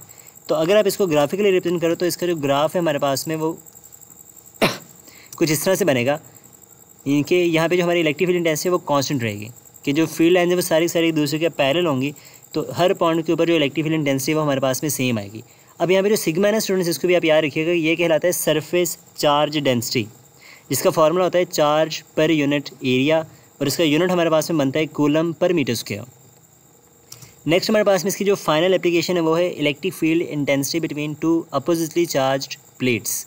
अब यहाँ पे हमारे पास में वैसे दो प्लेट्स दिखा रखी हैं जो एक दूसरे के पैरेलल हैं। लेट्स से ऊपर वाली प्लेट पे पॉजिटिव चार्ज है और नीचे वाली पे नेगेटिव चार्ज है। अगर ये दोनों अपोजिटली चार्ज हैं तो इनमें से हर प्लेट की जो इंटेंसिटी होगी वो होगी सिग्मा ओवर 2 एप्सिलॉन नॉट। तो दोनों जब आपस में एडअप होंगे तो हमारे पास में जो नेट रिजल्ट आएगा इसका वो बनेगा E is equal to sigma over epsilon naught into R hat. तो जो आर हैट है यहाँ पे वो हमें बताएगा direction of the electric field intensity जो कि from positive plate to negative plate होती है। अब यहाँ पे सुन आपने ये बात याद रखनी कि अगर तो उनके ऊपर अपोजिट चार्ज है तो इलेक्ट्रिक फील्ड इंटेंसिटी की वैल्यू हमारे पास में ये आएगी, बट अगर उनके ऊपर होता है negative charge, sorry same charge होता, यानी कि दोनों पे या तो पॉजिटिव होता है या फिर नेगेटिव चार्ज होता, तो हमारे पास में सिमिलर चार्ज प्लेट्स के लिए जो इलेक्ट्रिक फील्ड इंटेंसिटी है वो हमेशा 0 के बराबर होती है। तो ये पॉइंट आप नोट कर लीजिएगा, यहाँ पे वो 0 आंसर आएगा उसका। तो अगर आप इस केस में इसको ग्राफिकली दिखाते हो तो इसका ग्राफ हमारे पास में सेम इस तरह से कुछ बनेगा, क्योंकि यहाँ पर जो इलेक्ट्रिक फील्ड इंटेंसिटी है वो भी कॉन्स्टेंट रहेगी बिटवीन द प्लेट्स। स्टूडेंट्स अब हम डिस्कस करेंगे इस टॉपिक के कुछ important MCQs from the past papers. तो सबसे पहला एमसीक्यू हमारे पास में है force experienced per unit positive charge at a point in an electric field is the definition of. तो बेसिकली हम जानते हैं force experience per unit test charge ये बेसिकली इलेक्ट्रिक फील्ड इंटेंसिटी के बराबर होता है, जिसको इलेक्ट्रिक फील्ड से स्ट्रेंथ भी कहते हैं। तो ये हमारा बेसिकली डेफिनेशन है इलेक्ट्रिक फील्ड से स्ट्रेंथ का। तो ये चार्ली ऑप्शन इसका राइट ऑप्शन है। एमसीक्यू नंबर 10 है electric force and electric field intensity for a charge are. तो इलेक्ट्रिक फील्ड और इलेक्ट्रिक फोर्स की डायरेक्शन क्या होती है ये बेसिकली हमें ये बताना है। तो बेसिकली हमारे पास में इलेक्ट्रिक फील्ड इंटेंसिटी डायरेक्शन वही होती है जो कि फोर्स की डायरेक्शन है, तो ये दोनों एक दूसरे के पैरेलल होते हैं, यानी कि हमारा जो अल्फा ऑप्शन है यहाँ पे वो राइट ऑप्शन है। नेक्स्ट एमसीक्यू हमारे पास में है the electric field strength at a position R vector 4i hat plus 3j hat metre caused by a point charge of 5 microcoulomb placed at origin is. तो कहते हैं कि अगर आप एक 5 माइक्रोकूलम के चार्ज को ओरिजिन पे रखो तो वेक्टर आर के डिस्टेंस पर कितना इलेक्ट्रिक फील्ड स्ट्रेंथ होगा। तो बेसिकली स्टूडेंट्स यार इसको ना सॉल्व करने के लिए हम यूज़ करेंगे vector form of the electric field, क्योंकि हमारे जितनी भी ऑप्शन है यहाँ पे वो वेक्टर फॉर्म में गिवन है। तो इसका फॉर्मूला हम यहाँ पे यूज़ करेंगे E vector is equals to K Q by R square into R hat. अब यहाँ पे अगर हम बात करें आर हैट की तो ये हम पढ़ चुके हैं, ये बेसिकली बराबर होता है original vector divided by magnitude of the vector. तो स्टूडेंट्स यहाँ पे हम अगर इसकी वैल्यू पुट करें तो ये फॉर्मूला हमारे पास में कुछ इस तरह से रेंज हो जाएगा कि E vector is equals to K cube by R cube into R hat. अब यहाँ पे बेसिकली हमारे पास में आर वेक्टर का मैग्नीट्यूड नहीं है, तो इसको आप बहुत इजीली कैलकुलेट कर सकते हो by using the formula of magnitude of a vector कि जो भी हमारे पास में कंपोनेंट्स होते हैं वेक्टर्स के आप उनका स्क्वायर करो, सम करो और स्क्वायर रूट करो। तो हमारे पास में दो कंपोनेंट्स हैं 4i hat plus 3j hat. तो जब हम इस वेक्टर आर का मैग्नीट्यूड निकालेंगे तो ये बनेगा 4 का स्क्वायर प्लस 3 का स्क्वायर इंटू स्क्वायर रूट। 4 का स्क्वायर हम जानते हैं 16 के इक्वल है, 3 का स्क्वायर 9 होता है, तो 16 प्लस 9 होता है 25, और 25 का स्क्वायर रूट हमारे पास में 5 के इक्वल होता है। तो ये हमारे पास में आ गया उसका मैग्नीट्यूड। तो ये सारी वैल्यूज हमने फॉर्मूले में रिप्लेस करें तो हमारी इलेक्ट्रिक फील्ड बनेगी E vector is equals to K की वैल्यू पुट कर दी 9 × 10⁻⁹। चार्ज हमारे पास में 5 माइक्रोकूलम है तो ये बनेगा 5 × 10⁻⁶, और आर का मैग्नीट्यूड है 5 तो बनेगा 5 का क्यूब, और आर वेक्टर हमारे पास में है 4i hat plus 3j hat. अब यहाँ पे इसमें गौर करो तो हमारे पास में 1 5 से 1 5 जब कैंसिल आउट होगा तो हमारे पास में बनेगा 5 का स्क्वायर, और 5 का स्क्वायर हमारे पास में बराबर होता है 25 के। अब यहाँ पे आप सॉल्व कर लो 10 की पावर्स को, तो 10 की पावर +9 और -6, तो हमारे पास में बचेगा 10 की पावर +3। तो ये कुछ इस तरह से बन जाएगा 9 × 10⁻³ डिवाइडेड बाई 25, और ये 4i hat plus 3j hat वैसे का वैसा। अब यहाँ पे हम क्या कर सकते हैं, जब हम 9 को 10 की पावर 3 से करवाएंगे मल्टीप्लाई जो कि 1000 के बराबर होता है 10 की पावर 3, तो ये बन जाएगा 9000/25 into 4i hat plus 3j hat. अगर आप 9000 को 25 पे डिवाइड करोगे तो इसका आंसर अप्रॉक्सीमेटली आता है 360, तो ये बन गया 360 into 4i hat plus 3j hat. और अगर आप 360 को आप इसके साथ मल्टीप्लाई करवाओगे फैक्टर्स के साथ में तो ये कुछ बनेगा 1440 आई हैट प्लस 1080 जे हैट। और इलेक्ट्रिक फील्ड इंटेंसिटी का यूनिट आप जानते हो दो हैं, वोल्ट पर मीटर या फिर न्यूटन पर कूलम। अब हमारे पास में दो ऐसे ऑप्शन हैं जहाँ पे सेम वैल्यू गिवन है बट यूनिट्स का डिफरेंस है, तो आप गेस करो यहाँ पे कौन सा ऑप्शन राइट होगा। तो बीटा ऑप्शन में हमारे पास में देखो न्यूटन पर मीटर है, अगर तो न्यूटन पर कूलम होता तो ये हमारा राइट ऑप्शन होता, बट ये रॉन्ग ऑप्शन है क्योंकि इसके यूनिट्स डिफरेंट हैं। तो यहाँ पे हमारा चार्ली ऑप्शन एक्यूरेट है क्योंकि इसके यूनिट्स और वैल्यू दोनों सेम है, ठीक ठाक हैं। तो इसको आपने बड़ा ध्यान से सॉल्व करना है, आप इसको एक बार प्रैक्टिस ज़रूर कीजिएगा। अगर कोई मसला हो, कोई चीज़ समझ में ना आए तो आप इसको कमेंट सेक्शन में मेंशन कर दीजिएगा ज़रूर। नेक्स्ट हमारे पास में एमसीक्यू है, electric field strength at a point between oppositely charge plates is E. If the distance between the plates is reduce to half, what will be the new value of the electric field intensity. अब सुनिए यहाँ पे हम बात करेंगे electric field intensity between two parallel plates की, तो उसका फॉर्मूला होता है E vector is equals to sigma over epsilon naught into R hat. अब ये फॉर्मूला हमें ये बता रहा है कि जो इलेक्ट्रिक फील्ड इंटेंसिटी है वो तो डिस्टेंस पर डिपेंड ही नहीं करती, तो अब डिस्टेंस को बेशक हाफ करो या डबल करो, इलेक्ट्रिक फील्ड की वैल्यू पे कोई फ़र्क नहीं पड़ेगा, वो सेम रहेगी। तो हमारे पास में इसका जो डेल्टा ऑप्शन है वो राइट ऑप्शन है। एमसीक्यू नंबर 13 है, electric field intensity inside a hollow charge sphere is. तो inside a hollow charge sphere हम ऑलरेडी डिस्कस कर चुके हैं, हमारी जो इलेक्ट्रिक फील्ड इंटेंसिटी वो जीरो के इक्वल होती है क्योंकि वहाँ पे हमारे पास में कोई भी चार्ज एग्जिस्ट नहीं करता, तो इसका बीटा ऑप्शन राइट ऑप्शन है।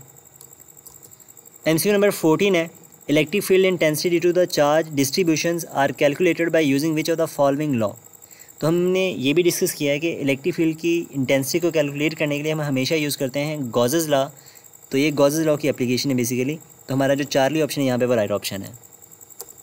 एमसीक्यू नंबर 15 है, a charge particle is moving in a uniform electric field. For the motion of a particle due to this field which quantity has a constant non zero value. तो हमें ये बताना है कि कौन सा ऐसा फैक्टर है जो कि कांस्टेंट रहेगा, नॉन ज़ीरो होगा जब हमारा एक चार्ज पार्टिकल जो है वो उस फील्ड के अंदर मूव करता है। अब सिंस यहाँ पे आप देखो तो हमें पता है जब हमारी इलेक्ट्रिक फील्ड यूनिफॉर्म है तो उसके ऊपर जो फोर्स लगेगी वो भी यूनिफॉर्म होगी, F is equals to Q into E. अब यहाँ पे अगर आप किसी बॉडी पर कांस्टेंट फोर्स अप्लाई करोगे तो उसमें कांस्टेंट एक्सेलरेशन प्रोड्यूस होगा, तो यहाँ पे हमारा जो अल्फ़ा ऑप्शन है वो राइट ऑप्शन है क्योंकि एक्सेलरेशन कांस्टेंट रहेगा क्योंकि फोर्स कांस्टेंट लगेगी उसके ऊपर और वो नॉन ज़ीरो भी हमारे पास में होगा। नेक्स्ट एमसीक्यू हमारे पास में आता है कि Gauss's law can not be use to find which of the following quantity. तो गॉसेस लॉ को किस चीज़ को हम फाइंड नहीं कर सकते गॉसेस लॉ की मदद से। तो स्टूडेंट्स ये एमसीक्यू 2 बार रिपीट हुआ है, 2022 में भी और 2023 में भी यूएचएस के अंदर। तो गॉसेस लॉ का फॉर्मूला हमने भी पढ़ा था, phi is equals to 1 over epsilon times total charge enclose by the surface. यानी कि गॉसेस लॉ को हम यूज़ करके इलेक्ट्रिक फील्ड इंटेंसिटी तो निकाल ही सकते हैं, और इलेक्ट्रिक फील्ड इंटेंसिटी का दूसरा नाम होता है इलेक्ट्रिक फ्लक्स डेंसिटी। और फॉर्मूले में क्योंकि चार्ज आ रहा है तो आप चार्ज को भी कैलकुलेट कर सकते हो एंड इलेक्ट्रिक फ्लक्स को भी कैलकुलेट कर सकते हो। तो ऐसा फैक्टर जिसको हम कैलकुलेट नहीं कर सकते वो है परमिटिविटी। तो इसका जो डेल्टा ऑप्शन है यहाँ पे वो राइट ऑप्शन रहेगा। परमिटिविटी बेसिकली एक कांस्टेंट है जिसको हम प्रैक्टिकली कैलकुलेट करते हैं, तो गॉसेस लॉ में इसका कोई रोल नहीं है। स्टूडेंट्स अब हम डिस्कस करेंगे इलेक्ट्रिक पोटेंशियल या फिर एब्सोल्यूट पोटेंशियल के टॉपिक को। अब यहाँ पे लेट्स से हमारे पास में एक पॉजिटिव चार्ज है जिसके अराउंड एक फील्ड बन रहा है। अब हमने एक टेस्ट चार्ज को इस फील्ड से बाहर रखा है पॉइंट ए के ऊपर, जो कि हमारा इन्फिनिटी पॉइंट है क्योंकि वो इस फील्ड से बाहर है। अगर आप इस टेस्ट चार्ज को इन्फिनिटी से मूव करवा के लाते हो किसी पॉइंट बी तक इनसाइड द फील्ड, तो ज़ाहिर बात है हमारा पेरेंट चार्ज उसको रिपेल करेगा। तो अगर आप चार्ज को मूव करवा के लेके आ रहे हो अगेंस्ट द फील्ड तो आपको यहाँ पे वर्क करना पड़ेगा। तो जो आप वर्क करोगे इस टेस्ट चार्ज के ऊपर इसको अगेंस्ट द फील्ड मूव करवाने के लिए, ये जो work done on a unit charge है ये कहलाता है इलेक्ट्रिक पोटेंशियल या फिर एब्सोल्यूट पोटेंशियल। अगर हम इसको डिफाइन करें तो कुछ इस तरह से डिफाइन करते हैं, work done in moving a unit positive charge from infinity to a point against the direction of electric field keeping it in equilibrium is called electric potential. अगर इसको मैथमेटिकली एक्सप्रेस करें तो ये कुछ इस तरह से बनेगा, V is equals to delta W by q naught. यहाँ पे जो डेल्टा W है ये मेरे पास में बेसिकली वर्क डन है from infinity to the point B and Q naught हमारे पास में टेस्ट चार्ज है। अगर यहाँ पे हम बात करें इसके यूनिट्स की तो हम जानते हैं वर्क का यूनिट होता है जाउल और चार्ज का होता है कूलम, तो बनेगा जाउल पर कूलम जो कि बराबर होता है वोल्ट के। यानी अगर आप किसी 1 कूलम चार्ज के ऊपर 1 जाउल वर्क करोगे उसको इन्फिनिटी से पॉइंट बी तक लाने के लिए, तो हमारा जो इलेक्ट्रिक पोटेंशियल है वो 1 वोल्ट के बराबर होता है। और इसके नेचर की बात करें तो ये हमारे पास में एक स्केलर क्वांटिटी होती है। नेक्स्ट हमारे पास में आता है पोटेंशियल डिफरेंस। अब स्टूडेंट्स इलेक्ट्रिक पोटेंशियल में और पोटेंशियल डिफरेंस में कोई ज़्यादा फ़र्क नहीं है। तो अगर आप चार्ज को मूव करवाते हो इन्फिनिटी से किसी पॉइंट बी तक तो ये कहलाता है इलेक्ट्रिक पोटेंशियल। लेकिन अगर आप किसी चार्ज पार्टिकल को इनसाइड द फील्ड किसी एक पॉइंट से दूसरे पॉइंट तक मूव करवाते हो, तो जब उसको हम इनसाइड द फील्ड मूव करवाएंगे तो उसका जो वर्क डन वहाँ पे होगा वो कहलाता है पोटेंशियल डिफरेंस। यानी कि पोटेंशियल डिफरेंस को आप बेसिकली डेल्टा वी से लिखते हो, और इसका फार्मूला भी सेम होता है delta W by q not, और इसके जो यूनिट्स हैं वो भी सेम हमारे पास में इलेक्ट्रिक पोटेंशियल जैसे होते हैं, और ये भी हमारे पास में एक स्केलर क्वांटिटी होती है। यानी कि इन दोनों में डिफरेंस क्या है, सिर्फ रेफरेंस पॉइंट का। जो इलेक्ट्रिक पोटेंशियल है या एब्सोल्यूट पोटेंशियल है, वहाँ पे जो हमारा रेफरेंस पॉइंट है वो इन्फिनिटी पे होता है, और इन्फिनिटी पर जो पोटेंशियल है वो हमेशा ज़ीरो लिया जाता है। लेकिन जो पोटेंशियल डिफरेंस का केस, इसमें हमारे जो रेफरेंस पॉइंट है वो इनसाइड द फील्ड होता है। तो जब हम इनसाइड द फील्ड किसी चार्ज को एक पॉइंट से दूसरे पॉइंट तक मूव करवाते हैं तो वहाँ पे जो वर्क किया जाता है वो पोटेंशियल डिफरेंस कहलाता है। नेक्स्ट हमारे पास में सपोज करो स्टूडेंट्स, हमारे पास में दो ऐसे पैरेलल प्लेट्स हैं, एक पे पॉजिटिव चार्ज है दूसरी पे नेगेटिव चार्ज, तो इनके बीच में इलेक्ट्रिक फील्ड बनेगी फ्रॉम पॉजिटिव टू नेगेटिव। अब यहाँ पे आप अगर रखते हो एक पॉजिटिव चार्ज को, तो जो पॉजिटिव चार्ज पार्टिकल है वो मूव करेगा along the direction of electric field, क्योंकि पॉजिटिव वाला इसको रिपेल करेगा और नेगेटिव वाला इसको अट्रैक्ट करेगा। लेकिन अगर हम यहाँ पे रखें एक नेगेटिव पार्टिकल को, तो नेगेटिव जो है वो नेगेटिव से रिपेल होगा और पॉजिटिव उसको अट्रैक्ट करेगा।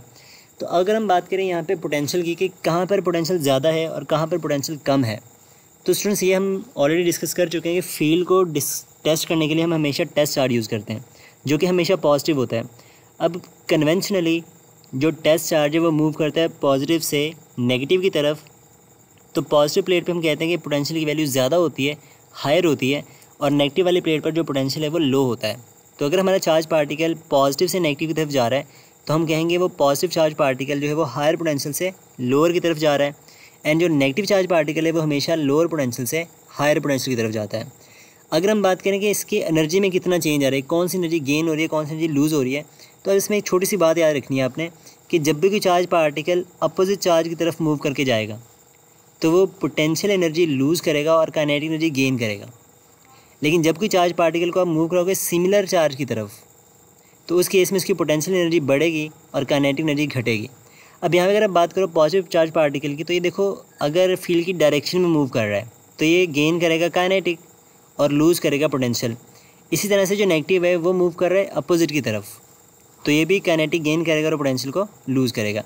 तो कन्वेंशनली अगर हम बात करें एक पॉजिटिव टेस्ट चार्ज पार्टिकल की, तो अगर आप उसको मूव करवाते हो against the direction of electric field, तो जब हम इसको अगेंस्ट द फील्ड मूव करवाएंगे तो ये पोटेंशियल एनर्जी गेन करेगा और काइनेटिक एनर्जी लूज़ करेगा।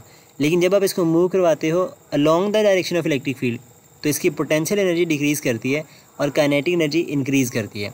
अगर हम बात करें पोटेंशियल की, तो हमने कहा कि पोटेंशियल डिफरेंस या इलेक्ट्रिक पोटेंशियल उस वक्त आता है जब हम चार्ज पार्टिकल को अगेंस्ट द फील्ड मूव करवाते हैं। तो जब हम किसी टेस्ट चार्ज को अगेंस्ट द फील्ड मूव करवाएंगे तो उसकी पोटेंशियल एनर्जी इंक्रीज़ करेगी, यानी वो पोटेंशियल एनर्जी को गेन करेगा। तो हम पोटेंशियल डिफरेंस को इस तरह से भी डिफाइन कर सकते हैं कि change in potential energy per unit charge is called electric potential, यानी कि delta V is equals to delta U divided by q naught. तो ये हमारे पास में दो रिलेशनशिप्स हैं जिनको यहाँ पर आपने याद रखना है एज एन MCQs भी। स्टूडेंट्स नेक्स्ट हमारे पास में टॉपिक आता है कि इलेक्ट्रिक फील्ड और इलेक्ट्रिक पोटेंशियल का आपस में क्या रिलेशनशिप होता है। तो इनका जो रिलेशनशिप है वो कुछ इस तरह से हम रिप्रेजेंट करते हैं, E is equals to minus delta V divided by delta R which is equals to negative of the potential gradient. अब यहाँ पे हमारे पास में जो टर्म है ना delta we over delta R, actually में ये पोटेंशियल ग्रेडियंट कहलाता है। अब पोटेंशियल ग्रेडियंट बेसिकली होता क्या है मेरे पास में कि ये होता है maximum change of potential with respect to the distance. तो जब हम किसी स्केलर फंक्शन का ग्रेडियंट कैलकुलेट करते हैं तो वो हमेशा एक वेक्टर होता है। जैसे कि पोटेंशियल यहाँ पे स्केलर है, तो जब आप पोटेंशियल का ग्रेडियंट लोगे with respect to the distance तो ये हमारे पास में इलेक्ट्रिक फील्ड बनेगी जो कि वेक्टर है। एंड यहाँ पे जो नेगेटिव साइन हमारे पास में है ये इंडिकेट करता है डायरेक्शन ऑफ इलेक्ट्रिक फील्ड, जो कि ये बताएगा कि जो इलेक्ट्रिक फील्ड इंटेंसिटी है वो हमेशा अलॉन्ग द डिक्रीजिंग पोटेंशियल होती है, यानी कि from higher potential to lower potential. अब यहाँ पे इसमें से ये 3-4 बातें हमने याद रखनी जो कि एज एन MCQ पूछी गई हैं पेपर्स के अंदर, अक्सर पूछी भी जाती हैं। एंड नेक्स्ट पॉइंट आपने ये बताना है इसमें कि जो अगर किसी जगह पर पोटेंशियल कांस्टेंट हो, यानी कि अब देखो अगर हम V को कांस्टेंट करें तो डेल्टा V 0 हो जाएगा, और अगर डेल्टा V 0 हो तो वहाँ पे जो इलेक्ट्रिक फील्ड इंटेंसिटी है वो 0 के बराबर आएगी। जैसे हमने डिस्कस किया है एक हॉलो स्फीयर, तो उसके इन साइड क्योंकि इलेक्ट्रिक फील्ड 0 होती है तो उसके जो इन साइड का पोटेंशियल है वो कांस्टेंट होगा, यानी कि हर जगह पे आपको सेम वर्क करना पड़ेगा वहाँ पे। नेक्स्ट हमारे पास में आता है potential due to a point charge. तो एक सिंगल पॉइंट चार्ज के लिए जो पोटेंशियल है अगर उसको हम कैलकुलेट करना चाहते हैं, जब आप उसको इन्फिनिटी से मूव करवा के लाते हो किसी एक पॉइंट तक, तो उसके इलेक्ट्रिक पोटेंशियल का हमारे पास में फॉर्मूला होता है V is equals to KQ by R। यहाँ पे हम K जानते हैं हमारा कांस्टेंट है, Q होता है पेरेंट चार्ज और वो R वो डिस्टेंस है जहाँ तक हम टेस्ट चार्ज को मूव करवा के लाते हैं। तो इसमें अगर यहाँ पे हम k की वैल्यू रिप्लेस करें तो ये बनेगा formula v is equals to 1/4 pi epsilon naught q by r। Next हमारे पास में था कि अगर इसको हम ग्राफिकली रिप्रेजेंट करें तो इसके ग्राफ्स किस तरह से बनेंगे। अब इसमें से यहाँ पे देखो तो हमारा जो पोटेंशियल है इसका चार्ज के साथ डायरेक्ट रिलेशनशिप है, तो v और q का हमारे पास में जो ग्राफ है वो बनेगा स्ट्रेट लाइन। जिस तरह से आप चार्ज की वैल्यू इंक्रीज़ करोगे इलेक्ट्रिक पोटेंशियल की वैल्यू इंक्रीज़ करेगी। इसी तरह से देखो अगर हम बात करें डिस्टेंस के साथ यानी कि r के साथ, तो इसका उसके साथ इन्वर्स रिलेशनशिप है। लेकिन अगर इसको लिखो 1/r, तो 1/r का जो पूरा फैक्टर उसके साथ उसका डायरेक्ट लिंक बनेगा। तो जो पोटेंशियल का ग्राफ है v और 1/r के दरमियान ये आएगा स्ट्रेट लाइन। लेकिन अगर आप इसको ग्राफ ड्रॉ करते हो सिर्फ और सिर्फ r के साथ, तो r के साथ उसका इन्वर्स रिलेशनशिप है नहीं। जैसे जैसे आप चार्ज से दूर जाते जाओगे डिस्टेंस इंक्रीज़ करेगा और पोटेंशियल की वैल्यू डिक्रीज़ करेगी, तो एक कर्व आएगी हमारे पास में कुछ इस तरह से। नेक्स्ट हमारे पास में कुछ ऐसे इंपॉर्टेंट पॉइंट्स जो कि हमने यहाँ पे याद रखने हैं। तो इसमें सबसे पहला पॉइंट हमारे पास में ये कि अगर हमारे पास में दो सेम चार्जेस हो तो उनके मिड पॉइंट पर पोटेंशियल की वैल्यू क्या होगी। तो स्टूडेंट्स हमारे पास में मिड पॉइंट के ऊपर इनका जो इलेक्ट्रिक पोटेंशियल है वो ज़ीरो नहीं होगा बिल्कुल भी, क्योंकि हमने पढ़ा है कि electric field due to 2 similar charges at mid point वो ज़ीरो होती है। लेकिन अगर वहाँ पे इलेक्ट्रिक फील्ड ज़ीरो है तो हमारा जो पोटेंशियल है वो कांस्टेंट होगा, वो ज़ीरो के बराबर नहीं होता। तो दो सिमिलर चार्जेस के बीच में इलेक्ट्रिक फील्ड तो ज़ीरो होती है लेकिन पोटेंशियल ज़ीरो के बराबर नहीं होता। अगर आप इसको ग्राफिकली दिखाओ तो इसका ग्राफ कुछ इस तरह से हमारे पास में बनेगा। यानी कि अगर आप देखो लेफ्ट वाले चार्ज से अवे जा रहे हो, किसी टेस्ट चार्ज को मूव करवाते हो लेफ्ट से अवे, तो जैसे जैसे आप इस चार्ज से दूर जाते जाओगे पोटेंशियल डिक्रीज़ करता जाएगा। तो मिड पॉइंट के ऊपर हमारा जो पोटेंशियल है वो मिनिमम आएगा। लेकिन जैसे आप इस मिड पॉइंट से अवे जाओगे, आगे मूव करोगे राइट साइड की तरफ, तो हमारा जो पोटेंशियल है वो फिर से इंक्रीज़ करना स्टार्ट कर देगा। तो हमारा ग्राफ कुछ इस तरह से बनेगा इसका। इसी तरह से अगर हम बात करते हैं टू अपोजिट चार्जेस की, तो अपोजिट चार्ज के केस में इनके मिड पॉइंट के ऊपर हमने पढ़ा था इलेक्ट्रिक फील्ड कांस्टेंट होती है। इनकी इलेक्ट्रिक फील्ड एग्जिस्ट करती है, वो ज़ीरो के बराबर नहीं होता। लेकिन यहाँ पे हमारा जो पोटेंशियल है वो ज़ीरो के बराबर होगा, क्योंकि देखो पॉजिटिव वजह से जो पोटेंशियल है वो पॉजिटिव होगा और नेगेटिव की वजह से जो पोटेंशियल है वो होगा नेगेटिव। तो यहाँ पे हमारे पास में जो नेट पोटेंशियल है एट द मिड पॉइंट वो ज़ीरो के बराबर आएगा, जो कि एज एन MCQ पूछा भी गया है MD के पेपर्स में। तो इनके मिड पॉइंट पर हमारे पास में इलेक्ट्रिक फील्ड तो ज़ीरो के बराबर नहीं होती, लेकिन इनका जो इलेक्ट्रिक पोटेंशियल है वो ज़ीरो के बराबर होता है। अगर आप इसका ग्राफ ड्रॉ करो तो ग्राफ कुछ इस तरह से हमारे पास में बनेगा, जो कि एट द एंड ज़ीरो को जाके मिल जाएगा, क्योंकि मिड पॉइंट के ऊपर हमारे पास में जो इलेक्ट्रिक फील्ड जो इलेक्ट्रिक पोटेंशियल है वो ज़ीरो के बराबर आता है। स्टूडेंट्स अब हम डिस्कस करेंगे electric potential due to a charge sphere. यानी कि अगर हमारे पास में एक चार्ज स्फीयर हो जो कि अंदर से खाली है, हॉलो स्फीयर है, तो इसकी वजह से हमारे पास में इलेक्ट्रिक पोटेंशियल कितना होता है। अगर हम बात करें पॉइंट ए की जो कि इनसाइड द स्फीयर है, तो इसके ऊपर जो इलेक्ट्रिक पोटेंशियल है वो बनेगा KQ/R। अब यहाँ पे सुन हमारे पास में ये जो पोटेंशियल है ये कांस्टेंट होगा, क्योंकि यहाँ पे हमारे पास में जितने भी फैक्टर्स हैं वो कांस्टेंट हैं। अब इसका रीज़न ये होता है कि इनसाइड द स्फीयर हमारे पास में जो इलेक्ट्रिक फील्ड है वो ज़ीरो के बराबर होती है। तो अगर इलेक्ट्रिक फील्ड इंटेंसिटी ज़ीरो के इक्वल है तो हमने ये पढ़ा है कि वहाँ पे पोटेंशियल हमेशा कांस्टेंट होता है और चेंज इन पोटेंशियल जो है वो ज़ीरो के बराबर होता है। तो अगर हम इसको दिखाते हैं ग्राफ के अंदर, तो ग्राफ में हम देखो तो इसकी जो लाइन है वो कुछ इस तरह से बनेगी, स्ट्रेट लाइन, जो कि कांस्टेंट पोटेंशियल को रिप्रेजेंट करती है जब हमारा जो R है वो less than radius of the circle sphere होता है। इसी तरह से अगर हम बात करें पॉइंट B की, जो कि at the surface of sphere है, तो पॉइंट B पर हमारे पास में जो पोटेंशियल है वो भी सेम आएगा, VB is equals to KQ/R। अब यहाँ पे हमारे पास में ग्राफ में देखो तो R पॉइंट तक हमारा जो पोटेंशियल है वो कांस्टेंट रहेगा, यानी कि इन साइड के उस स्फीयर के सेंटर से, जो कि इन साइड द स्फीयर है, उसके सरफेस तक हमारे पास में पोटेंशियल में कोई भी चेंज नहीं आएगा। लेकिन जैसे आप पहुँचेंगे पॉइंट C पर, जो कि आउटसाइड द स्फीयर है, तो वहाँ पे हमारे पास में जो पोटेंशियल है वो होता है VC is equals to KQ/r। अब जैसे जैसे स्मॉल r यानी कि जो डिस्टेंस है वो स्फीयर से बढ़ता जाएगा, जो पोटेंशियल की वैल्यू है वो डिक्रीज़ करेगी। तो हमारे पास में जो ग्राफ है वो एक कर्व लाइन आएगा कुछ इस तरह से, जो कि ग्राफ में दिखा रखा है।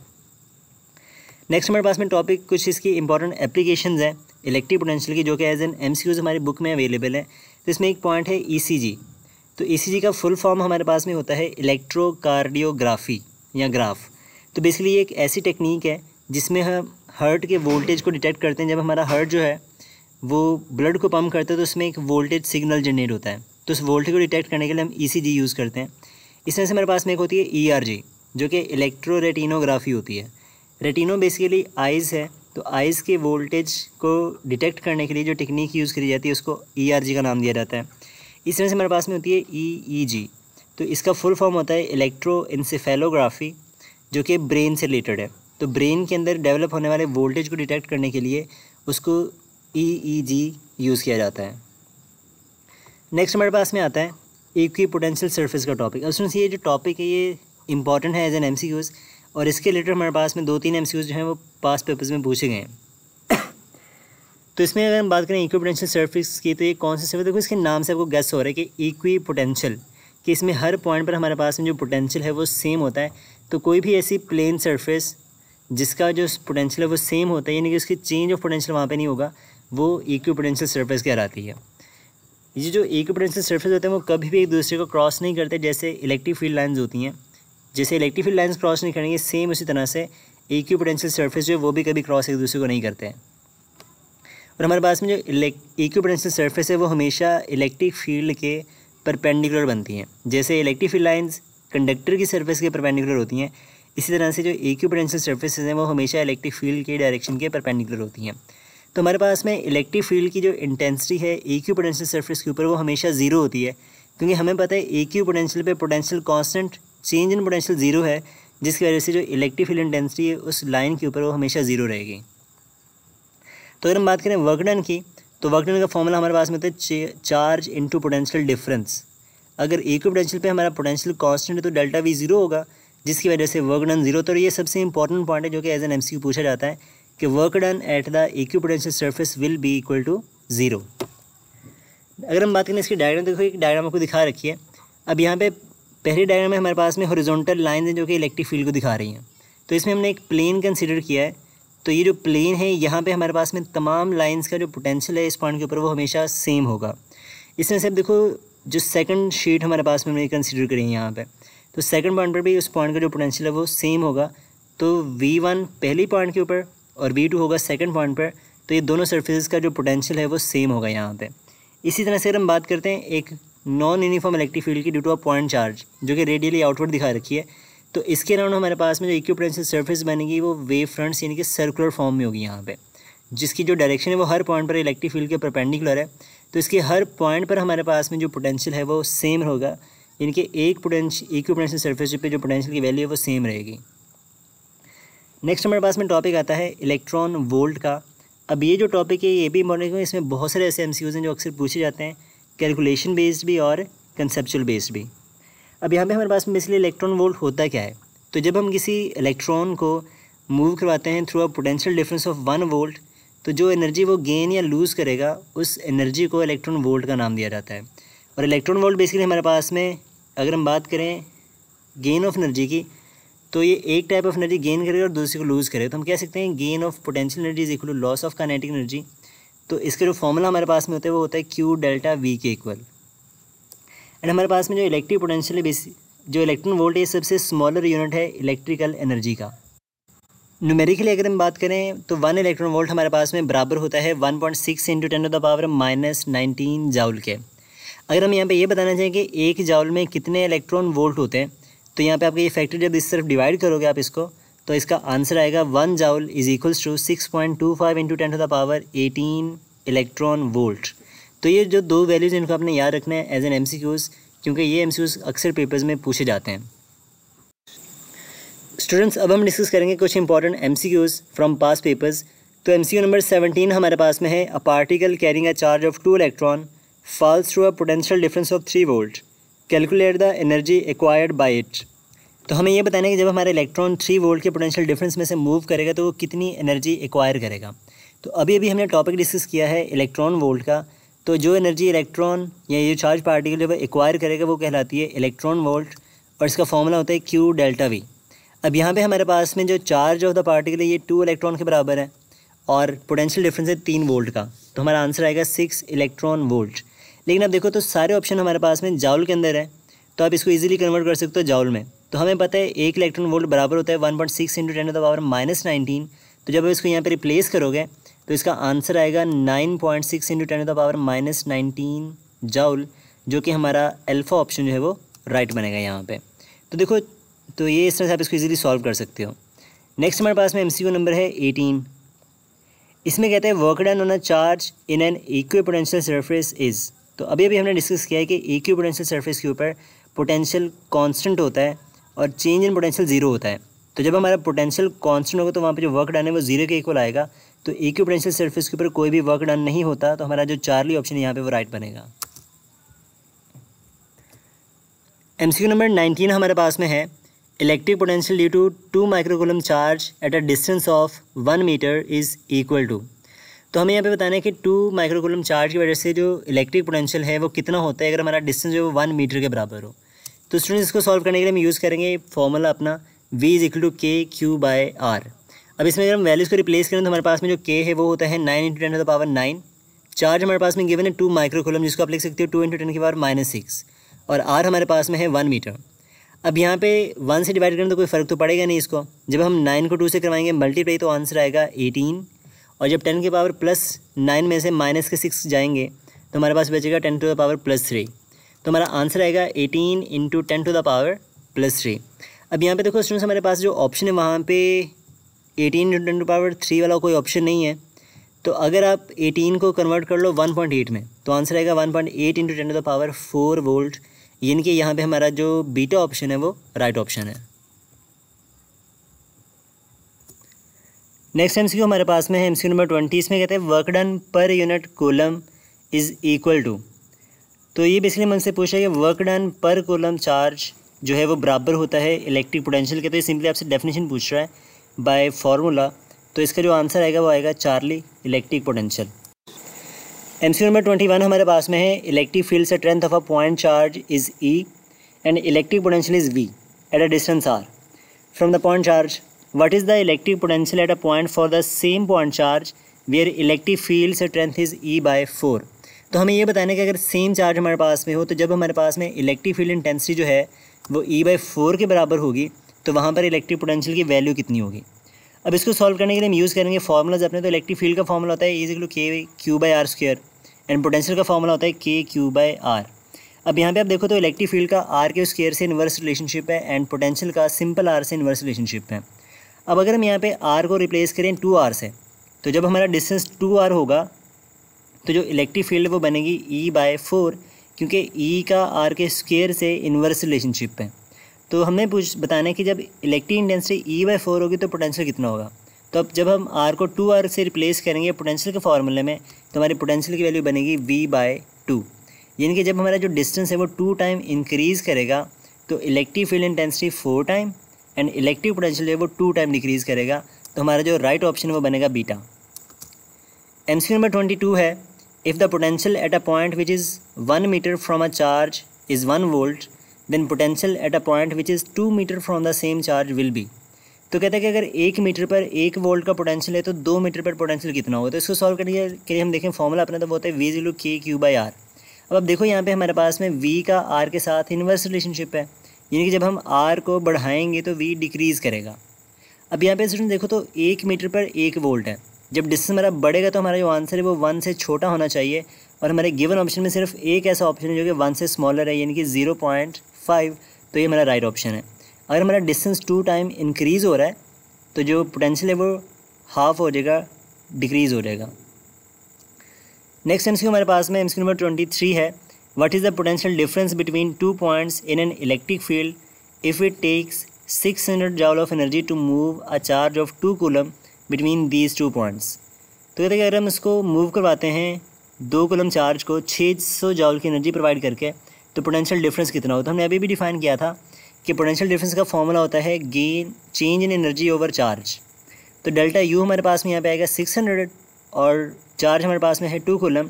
तो हमारा जो राइट ऑप्शन बनेगा वो बनेगा 300 वोल्ट, यानी कि Charlie option. Next MCQ number 24 है, in equation E = -ΔV/ΔR negative sign indicates that.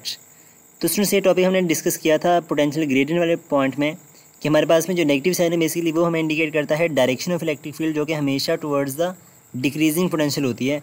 तो हमारा जो बीटा ऑप्शन है यहाँ पे वो राइट ऑप्शन है।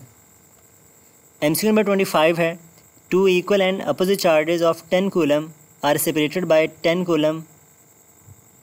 meter are separated at a distance of 10 centimeter by the electric potential at midpoint between the charges is। वो तो 2 इक्वल और अपोजिट चार्जेस हैं जिनको हमने सेपरेट किया है 10 मीटर के डिस्टेंस से, 10 सेंटीमीटर के डिस्टेंस से। तो उनके मिड पॉइंट पर पोटेंशियल कितना होता है। ये बात हमने ऑलरेडी डिस्कस करी है कि electric potential at the mid point of 2 equal but opposite charges वो हमेशा 0 वोल्ट होता है, कि पॉजिटिव वजह से V+ होगा और नेगेटिव की वजह से V माइनस होगा तो आपस में कैंसिल आउट होकर नेट पोटेंशियल जो है वो मिड पॉइंट पे 0 हो जाता है। तो हमारा जो डेल्टा ऑप्शन है यहाँ पे वो राइट ऑप्शन बनेगा। MCQ नंबर 26 है, a charge particle moves in a uniform electric field between two oppositely charge parallel plates.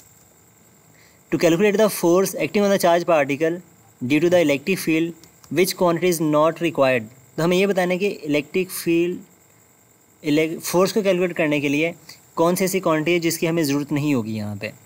तो स्टूडेंट्स अगर हम बात करें इलेक्ट्रिक फोर्स का चार्ज पार्टिकल तो उसका फॉर्मूला होता है F = Q × E, और E का formula in terms of potential gradient हमने पढ़ा है पोटेंशियल डिवाइडेड बाय डिस्टेंस, यानी कि V/D के बराबर है।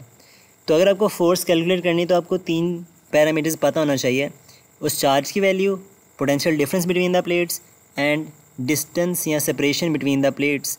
तो हमारे जो ऑप्शंस गिवन है वहाँ पे पहला भी राइट है, बीटा भी राइट है और डेल्टा ऑप्शन भी राइट है।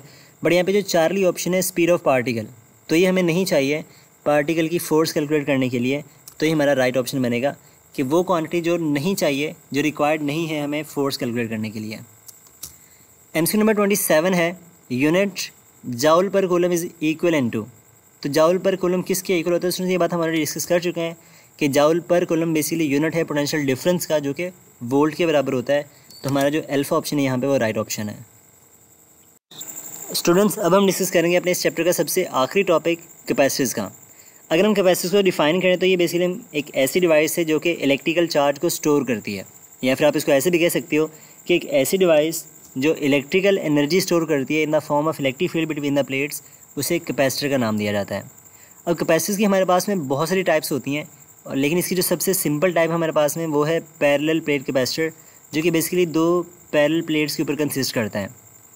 इन प्लेट्स के दरमियान जो सेपरेशन है अगर वो D के इक्वल है, लेट्स है हमारी बुक के अकॉर्डिंग, और इनके बीच में कोई भी मीडियम हो सकता है। वो जो मीडियम है बिटवीन द प्लेट्स वो या तो एयर होगा, या फिर वैक्यूम हो सकता है, या फिर कोई डाइलेक्ट्रिक इंसुलेटर होता है। तो अगर हम इस कैपेसिटर को अटैच कर दें एक बैटरी के साथ, यानी इसके ऊपर हम एक्सटर्नल वोल्टेज अप्लाई करें, तो इससे होता है कि जो बैटरी वो एक प्लेट से इलेक्ट्रॉन को निकालेगी और दूसरी प्लेट पे जाके इलेक्ट्रॉन को डिपॉजिट कर देगी। तो जिस प्लेट से बैटरी इलेक्ट्रॉन निकालेगी उसके ऊपर आएंगे पॉजिटिव चार्जेस, और जिस प्लेट पर जाकर इलेक्ट्रॉन डिपॉजिट होंगे वहाँ पे हमारे पास में आते हैं नेगेटिव चार्जेस। तो इन शॉर्ट आप इसमें ये कह सकते हो कि बैटरी की वो प्लेट बल्कि बैटरी का वो टर्मिनल जो पॉजिटिव प्लेट से अटैच होगा वहाँ पे पॉजिटिव चार्ज अपीयर हो जाएगा, और वो टर्मिनल जो बैटरी के नेगेटिव से अटैच है उसके ऊपर नेगेटिव चार्ज अपीयर हो जाएगा। अब यहाँ पे हमारे पास में होता क्या, जैसे यहाँ पे चार्जेस डेवलप होंगे तो इनके बीच में एक इलेक्ट्रिक फील्ड बनेगा जो कि फ्रॉम पॉजिटिव टू नेगेटिव होता है। अब यहाँ पे हमारे पास में इलेक्ट्रिक फील्ड भी है, प्लेट सेपरेशन भी है, तो इन कैपेसिटर की प्लेट्स के मन क्या होता है, एक पोटेंशियल डिफरेंस क्रिएट होता है जिसको हम यहाँ पे V से डिनोट करेंगे। अब स्टूडेंट्स यहाँ पे है क्या कि ये जो पोटेंशियल डिफरेंस है वो हमेशा एक्सटर्नल वोल्टेज को अपोज करेगा, क्योंकि जैसी बैटरी यहाँ पे नया चार्ज लेकर के आएगी तो बैटरी को एक्स्ट्रा वर्क करना पड़ेगा उस चार्ज को डिपॉजिट करवाने के लिए, क्योंकि इसको ऑलरेडी पहले से एक रिपल्शन मिल रही होती है इस पोटेंशियल डिफरेंस की वजह से। अब ये जो पोटेंशियल डिफरेंस है वो बेसिकली डायरेक्टली प्रोपोर्शनल होता है अमाउंट ऑफ चार्ज के। तो charge store on the plates of capacitor is proportional to the potential difference between the plates. जितना ज़्यादा चार्ज स्टोर करवाएंगे उतना ज़्यादा पोटेंशियल क्रिएट होगा, और जितना कम चार्ज होगा प्लेट्स के ऊपर उतना कम पोटेंशियल डिफरेंस बनेगा वहाँ पे। तो अगर यहाँ पे हम प्रोपोर्शनली को रिमूव करें तो हमारे पास में फॉर्मूला बनेगा Q = CV। अब यहाँ पे सुन हमारे पास में जो C है बेसिकली ये कांस्टेंट ऑफ प्रोपोर्शनलिटी है जिसको हम कहते हैं कैपेसिटेंस। अगर हम डिफाइन करें कैपेसिटेंस को तो किसी भी कैपेसिटर की चार्ज को स्टोर करने की जो एबिलिटी है ये कैपेसिटेंस कहलाती है। मैथमेटिकली अगर इसका फॉर्मूला यहाँ से हम ड्राइव करें तो बनेगा C = Q/V, और इसका जो SI यूनिट है ये हमारे पास में होता है फैरेड। अब 1 फैरेड को अगर आप डिफाइन करते हो तो अगर आप 1 कूलम चार्ज को स्टोर करवाओ और 1 वोल्ट का पोटेंशियल डिफरेंस क्रिएट हो जाए प्लेट्स के दरमियान, तो उसकी जो कैपेसिटेंस है कैपेसिटर की वो 1 फैरेड के बराबर होती है, यानी कि 1 farad = 1 coulomb per volt. Next हमारे पास में इसके बारे में 2 पॉइंट्स आपने याद रखने हैं। सबसे पहला पॉइंट ये है कि जो हमारी कैपेसिटेंस है वो इंडिपेंडेंट होती है charge and potential difference between the plates के ऊपर। यानी कि अगर आपसे वो ये बोले कि आप चार्ज को डबल कर दो तो कैपेसिटेंस पे क्या फ़र्क पड़ेगा, या फिर आप potential difference between the plates को हाफ़ कर दो तो क्या फ़र्क पड़ेगा, तो स्टूडेंट्स चार्ज को डबल करने से कोई फ़र्क नहीं पड़ेगा, क्योंकि जैसे हम चार्ज को डबल करेंगे potential difference between the plates भी डबल हो जाएगा, तो इनकी जो रेशियो है वो कांस्टेंट रहेगी। इस वजह से जो C है वो चेंज नहीं होगा। तो हमारी जो capacitance between of the capacitor है ये इंडिपेंडेंट होती है चार्ज और potential difference between the plates के ऊपर। और ये डिपेंड किस पे करती है, तो हम कहेंगे ये डिपेंड करती है shape, size and medium between the plates of the capacitor के ऊपर। तो ये हमारे फैक्टर्स हैं जिसको आगे हम डिस्कस फिर करेंगे। नेक्स्ट हमारे पास में एक टॉपिक आता है कि अगर आपसे ये पूछा जाए एज एन एमसीक्यू कि slope of the qv graph क्या रिप्रेजेंट करती है, तो स्टूडेंट्स हमारे पास में क्यूवी ग्राफ की जब आप स्लोप निकालते हो तो बेसिकली स्लोप हमने पढ़ रखा है tan थीटा के बराबर होती है, जो कि बराबर होता है परपेंडिकुलर डिवाइडेड बाय हॉरिजॉन्टल। तो जब भी आपने स्लोप निकालना तो आप सिंपली हमेशा वर्टिकल वाली टर्म्स को डिवाइड करते हो हॉरिजॉन्टल से। तो अगर हम क्यू को वी से डिवाइड करें तो हमारे पास में इसका आंसर आएगा सी के इक्वल, यानी कि स्लोप ऑफ क्यूवी ग्राफ जो है वो कैपेसिटेंस को डिनोट करती है। इसी तरह से आपसे वो ये पूछ ले कि क्यूवी ग्राफ का जो एरिया है वो क्या रिप्रेजेंट करता है, तो स्टूडेंट्स ये बात आपने इसमें नोट कर लेनी है यहाँ पर कि area under the qv graph जो है वो energy stored in the capacitor को रिप्रेजेंट करता है, या फिर work done by the battery उसको रिप्रेजेंट करता है। तो ये बात इसमें नोट कर लीजिएगा, जो कि यहाँ पे हम ऐड नहीं कर सके फ़िलहाल, तो इसको आप देख लीजिए यहाँ पे। नेक्स्ट हमारे पास में एक रिलेशनशिप है छोटा सा between external voltage end voltage between the plates of the capacitor. इसमें सबसे पहला पॉइंट ये है हमारे पास में कि अगर हमारा एक्सटर्नल वोल्टेज इंटरनल वोल्टेज से ज़्यादा होगा, जो कि बिटवीन द प्लेट्स बन रहा है, तो इस केस में क्या होगा, तो हम कहेंगे जब हमारी बाहर की वोल्टेज ज़्यादा है, बैटरी की पावर ज़्यादा है, बिटवीन द प्लेट्स वोल्टेज कम है, तो हमारी बैटरी क्या करेगी, इलेक्ट्रॉन्स को निकालती जाएगी और डिपॉजिट करवाती जाएगी, तो वहाँ पे चार्जिंग का प्रोसेस होता है। लेकिन जब हमारे पास में एक्सटर्नल वोल्टेज प्लेट्स के वोल्टेज के बराबर हो जाता है, तो उस केस में बैटरी कोई वर्क नहीं करती, बैटरी को कोई भी चार्ज वहाँ पे डिपॉजिट नहीं करवाएगी, तो उस केस में कोई भी चार्जिंग वहाँ पे अकर नहीं करती। लेकिन जब हमारे पास में कैपेसिटर का वोल्टेज इंक्रीज़ हो जाता है और एक्सटर्नल वोल्टेज कम होता है, यानी कि V external is less than V, तो उस केस में हमारा जो कैपेसिटर है वो डिस्चार्ज होना शुरू कर देगा, तो वहाँ पे डिस्चार्जिंग का प्रोसेस आता है। स्टूडेंट्स अब हम डिस्कस करेंगे पैरेलल प्लेट कैपेसिटर्स को इन डिटेल। तो सबसे पहले हम देखें इसका सिंबल, तो इसका सिंबल कुछ इस तरह से होता है जिसमें दो हम पैरेलल लाइंस ड्रॉ करते हैं जो कि पैरेलल प्लेट कैपेसिटर्स को इंडिकेट करते हैं। अगर हम बात करें कैपेसिटेंस ऑफ द कैपेसिटर की, तो इसका फॉर्मूला होता है C = A epsilon not divided by D। अब यहाँ पे अगर हम बात करें इसकी डिपेंडेंस की, तो बेसिकली हमारे पास में 3-4 फैक्टर्स पर डिपेंड करती है। तो सबसे पहला फैक्टर हमारे पास में है एरिया ऑफ द प्लेट्स। तो अगर हम कैपेसिटर के प्लेट के एरिया को इंक्रीज़ करेंगे तो हमारे पास में जो कैपेसिटेंस है वो इंक्रीज़ करेगी, क्योंकि इसका डायरेक्ट रिलेशनशिप है। इसी तरह से हमारी जो कैपेसिटेंस है वो डिपेंड करती है डिस्टेंस बिटवीन द प्लेट्स के ऊपर या प्लेट सेपरेशन के ऊपर, जिसका उसके साथ में इन्वर्स रिलेशन है, यानी कि जब हम डिस्टेंस को डिक्रीज़ करवाएंगे तो जो कैपेसिटेंस है वो इंक्रीज़ करेगी। एंड अगर हम प्लेट्स के अंदर मीडियम इंसर्ट करते हैं जिसकी रिलेटिव परमिटिविटी एप्सिलॉन R है, तो मीडियम के इंसर्ट होने से भी कैपेसिटेंस जो है वो इंक्रीज़ करती है।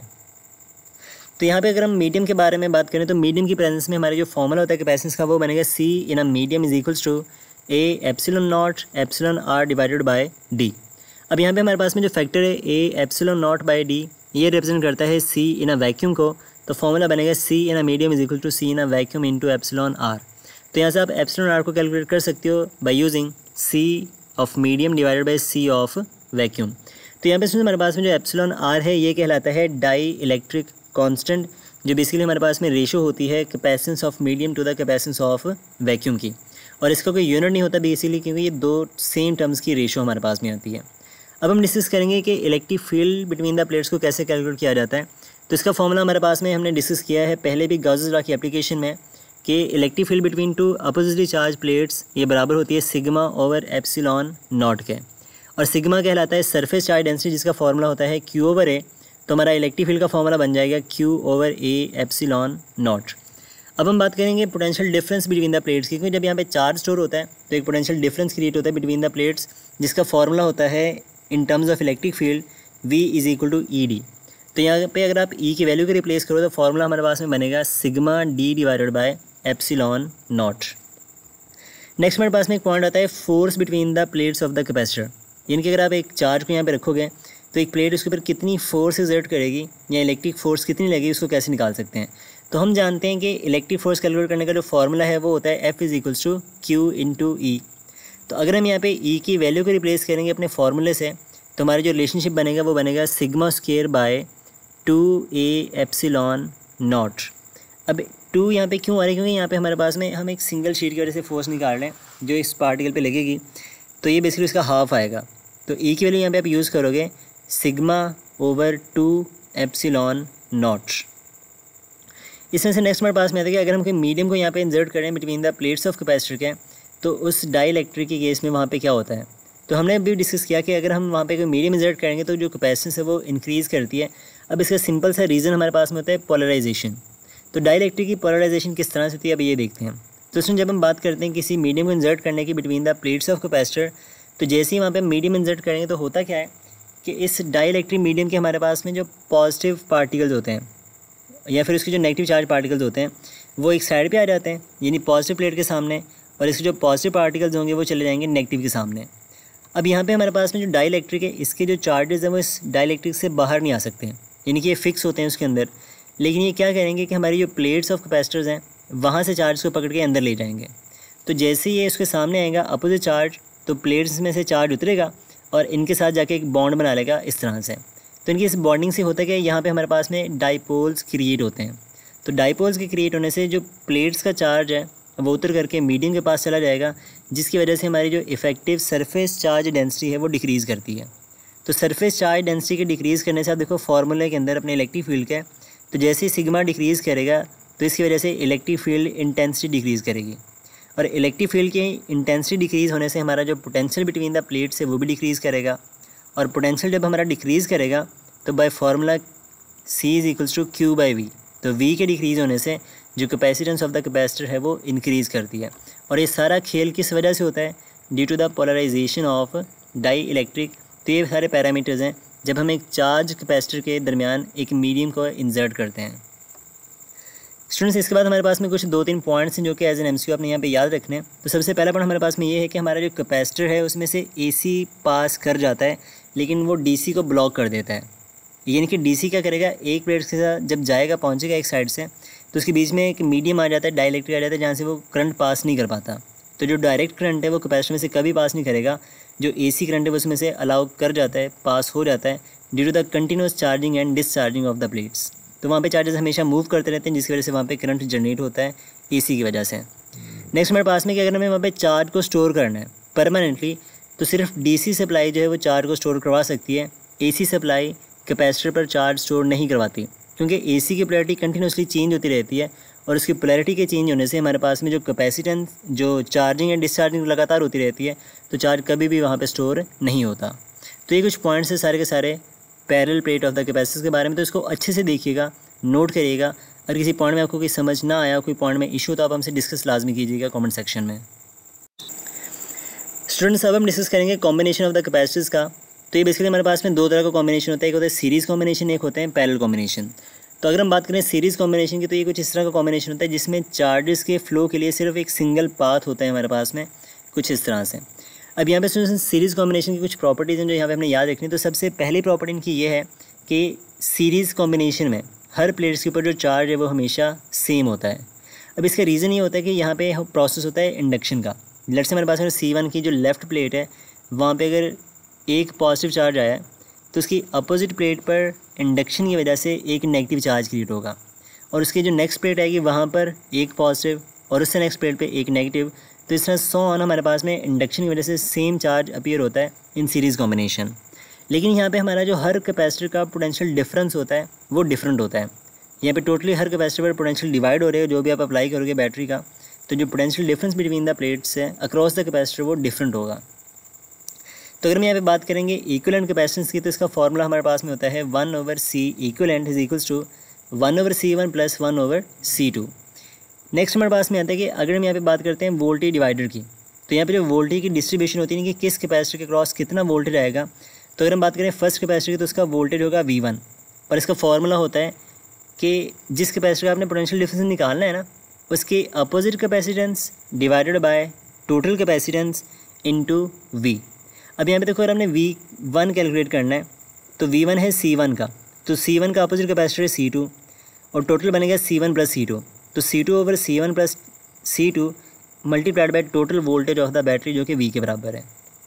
अब फटाफट से मुझे ये बताओ कि V2 अगर आपने कैलकुलेट करना तो उसका फॉर्मूला क्या बनेगा। तो सेम यही लॉजिक, V2 निकालने के लिए अपोजिट कैपेसिटर और divided by total capacitance into total voltage. तो हमारा फॉर्मूला बनेगा V2 का is equals to C1 / C1 + C2 into total voltage of the battery, यानी कि V। अगर हम बात करें पैरेलल कॉम्बिनेशन की, तो पैरेलल कॉम्बिनेशन का सर्किट डायग्राम कुछ इस तरह से होता है जिसमें हम 2 कैपेसिटर यूज़ कर रहे हैं फिलहाल यहाँ पे, और इसमें चार्जेस के फ़्लो के लिए एक से ज़्यादा रास्ते होते हैं। यानी कि जैसे मेरा चार्ज इस ब्रांच में एंटर होगा तो वो दोनों साइड पे डिवाइड हो रहेगा।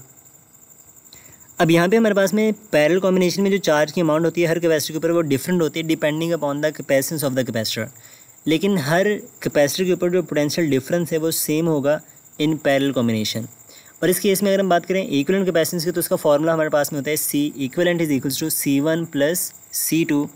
एंड यहाँ पे क्योंकि हमारा चार्ज डिवाइड हो रहा है तो अगर हम बात करें चार्ज डिस्ट्रीब्यूशन है तो इसका फॉर्मूला कैसे निकालते हैं।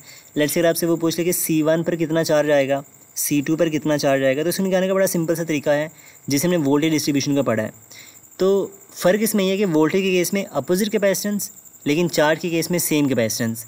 तो Q1 का फॉर्मूला हमारे पास में बनेगा C1 divided by C1 plus C2 into Q, यानी कि same capacitance divided by total capacitance multiply by total charge. और Q2 निकालने का फॉर्मूला हमारे पास में बनेगा C2 by C1 plus C2 into total charge मतलब कि Q। तो ये हमारे फॉर्मूलाज है जिनको यूज़ करके आप easily charge distribution end voltage distribution को कैलकुलेट कर सकते हैं। अब यहाँ पे ना कुछ हम बेसिक से ट्रिक्स देखेंगे कि अगर हमारे पास में n नंबर ऑफ़ कैपेसिटर्स हों और उसको आप जोड़ो सीरीज़ के अंदर या पैरेलल में तो उनकी इक्विवेलेंट कैपेसिटेंस क्या होती है।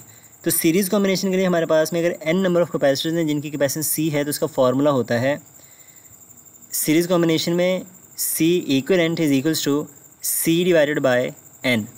एंड अगर हम बात करें पैरेलल कॉम्बिनेशन की तो पैरेलल कॉम्बिनेशन में हमारा फॉर्मूला जो होता है वो होता है C equivalent is equals to n times of C, यानी कि पैरेलल कॉम्बिनेशन में n के साथ उसको मल्टीप्लाई करवाना है नंबर ऑफ़ कैपेसिटर्स को और सीरीज़ कॉम्बिनेशन में n के साथ उसको डिवाइड करना है। तो ये जो बेसिक ट्रिक्स हैं इनको आपने याद रखना है, बहुत काम आएंगे आपके जब इसके एमसीक्यूज़ को सॉल्व करोगे।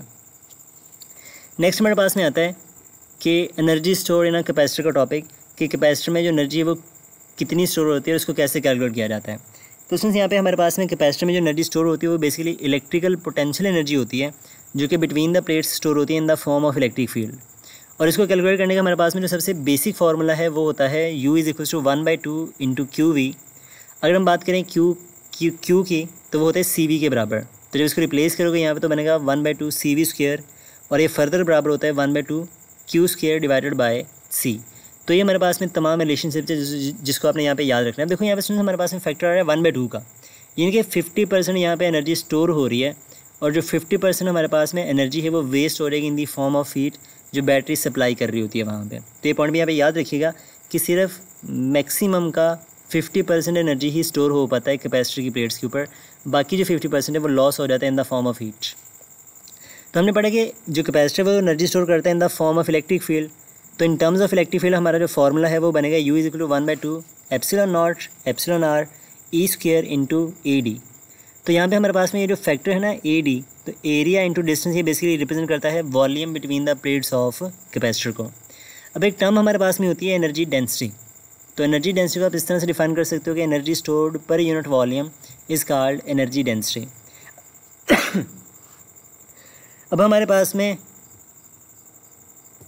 जो वॉल्यूम ऑफ द कैपेसिटर है वो बेसिकली AD के बराबर है। तो अगर हम अपनी टोटल एनर्जी को वॉल्यूम से डिवाइड करेंगे तो हमारा जो एनर्जी डेंसिटी का फॉर्मूला है ये बनेगा 1/2 epsilon naught epsilon R E square. तो इसमें यहाँ पे आप इसका यूनिट भी ऐड कर लेना कि एनर्जी डेंसिटी का जो यूनिट हमारे पास में होता है वो होता है जाउल पर क्यूबिक मीटर, जिसका ऐसा यूनिट है। एंड यहाँ से आप देखो तो एनर्जी डेंसिटी या फिर energy stored in the capacitor का electric field between the plates के स्क्वायर के साथ में डायरेक्ट लिंक होता है, यानी कि अगर हम इलेक्ट्रिक फील्ड को 2 टाइम इंक्रीज़ करेंगे तो जो एनर्जी डेंसिटी है वो 4 टाइम इंक्रीज़ कर जाएगी। स्टूडेंट्स अब हम डिस्कस करेंगे कुछ इंपॉर्टेंट पैरामीटर्स कि जब हम कैपेसिटर की प्लेट के साथ बैटरी को हटाते हैं या बैटरी को लगाते हैं तो क्या क्या चेंजेस आते हैं डिफरेंट फैक्टर्स के अंदर। तो इसमें सबसे पहले हम डिस्कस करेंगे इफेक्ट ऑफ मीडियम, कि अगर हम किसी चार्ज कैपेसिटर के ऊपर मीडियम को इंसर्ट करें तो क्या क्या चेंजेस आएंगे। तो सबसे पहला फैक्टर हमारे पास में है चार्ज का। तो क्योंकि हमारा जो बैटरी है वो क्योंकि हमने रिमूव कर रखा है तो यहाँ पे जो चार्ज है वो तो हमेशा कांस्टेंट रहेगा, तो चार्ज तो सेम रहेगा, उसके ऊपर कोई फ़र्क नहीं पड़ेगा। लेकिन अगर हम बात करें इलेक्ट्रिक फील्ड की तो देखो यहाँ पे मीडियम के साथ इलेक्ट्रिक फील्ड का इन्वर्स रिलेशनशिप है। तो मीडियम के इंसर्ट करने से जो हमारी कैपेसिटेंस है वो करेगी डिक्रीज़। और अगर हम बात करें इलेक्ट्रिक पोटेंशियल की तो यहाँ पर डिस्टेंस क्योंकि हमें अभी चेंज नहीं किया तो डिस्टेंस भी हमारा कांस्टेंट रहेगा।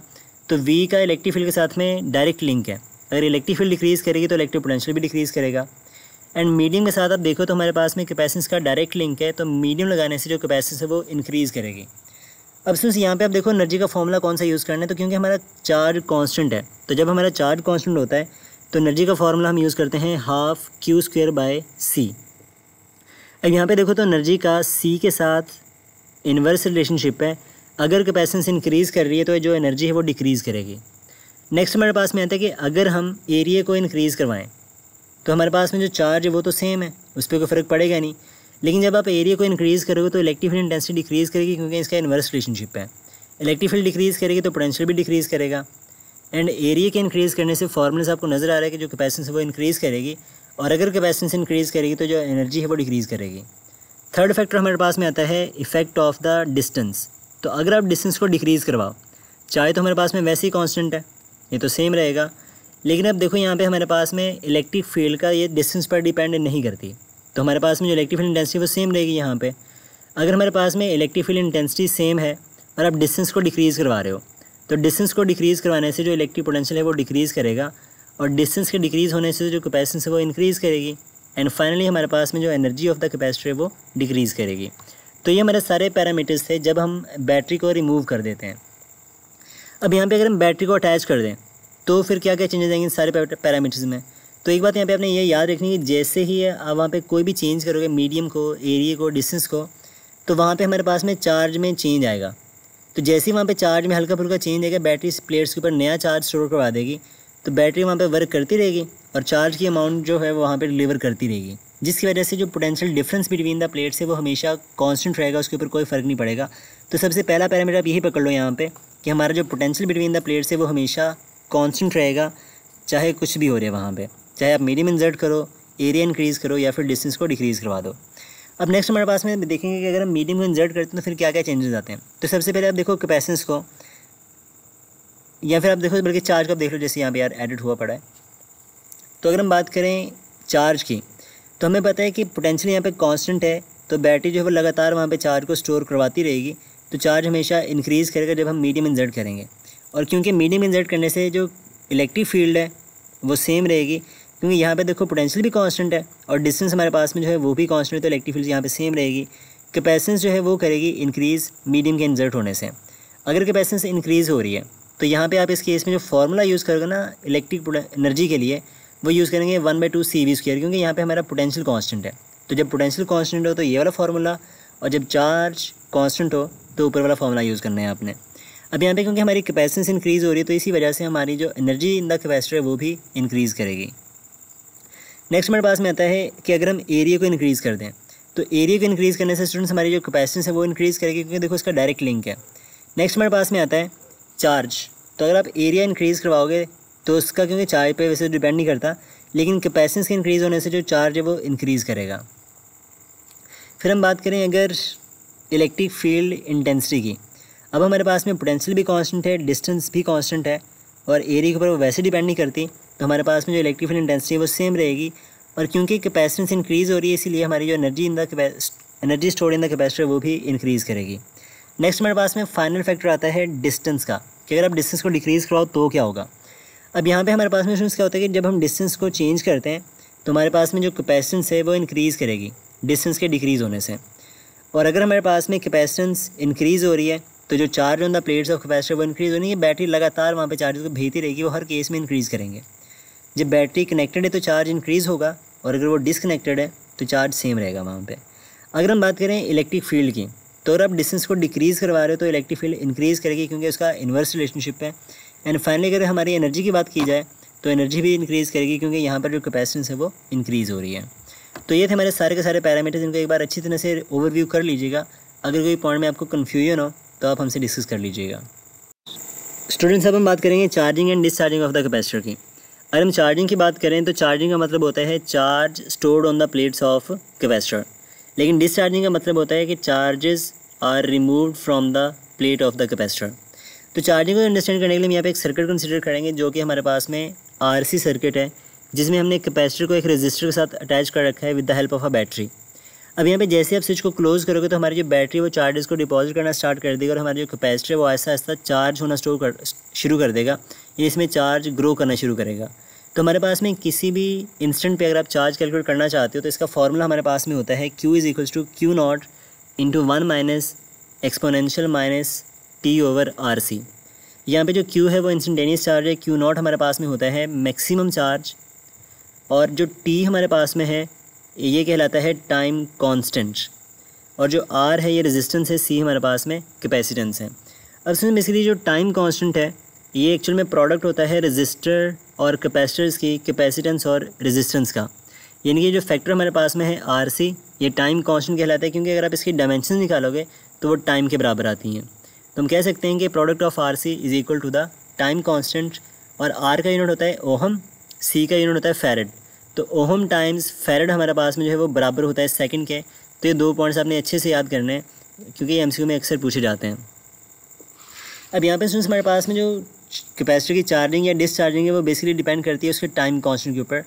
तो जिसका टाइम कांस्टेंट ज़्यादा होगा उसकी चार्जिंग डिसचार्जिंग स्लो होती है, और जिसके लिए टाइम कांस्टेंट की वैल्यू कम होती है उसकी चार्जिंग और डिसचार्जिंग उतनी फास्ट हो जाती है। तो ये डिपेंड करता है product of resistance and capacitance के ऊपर।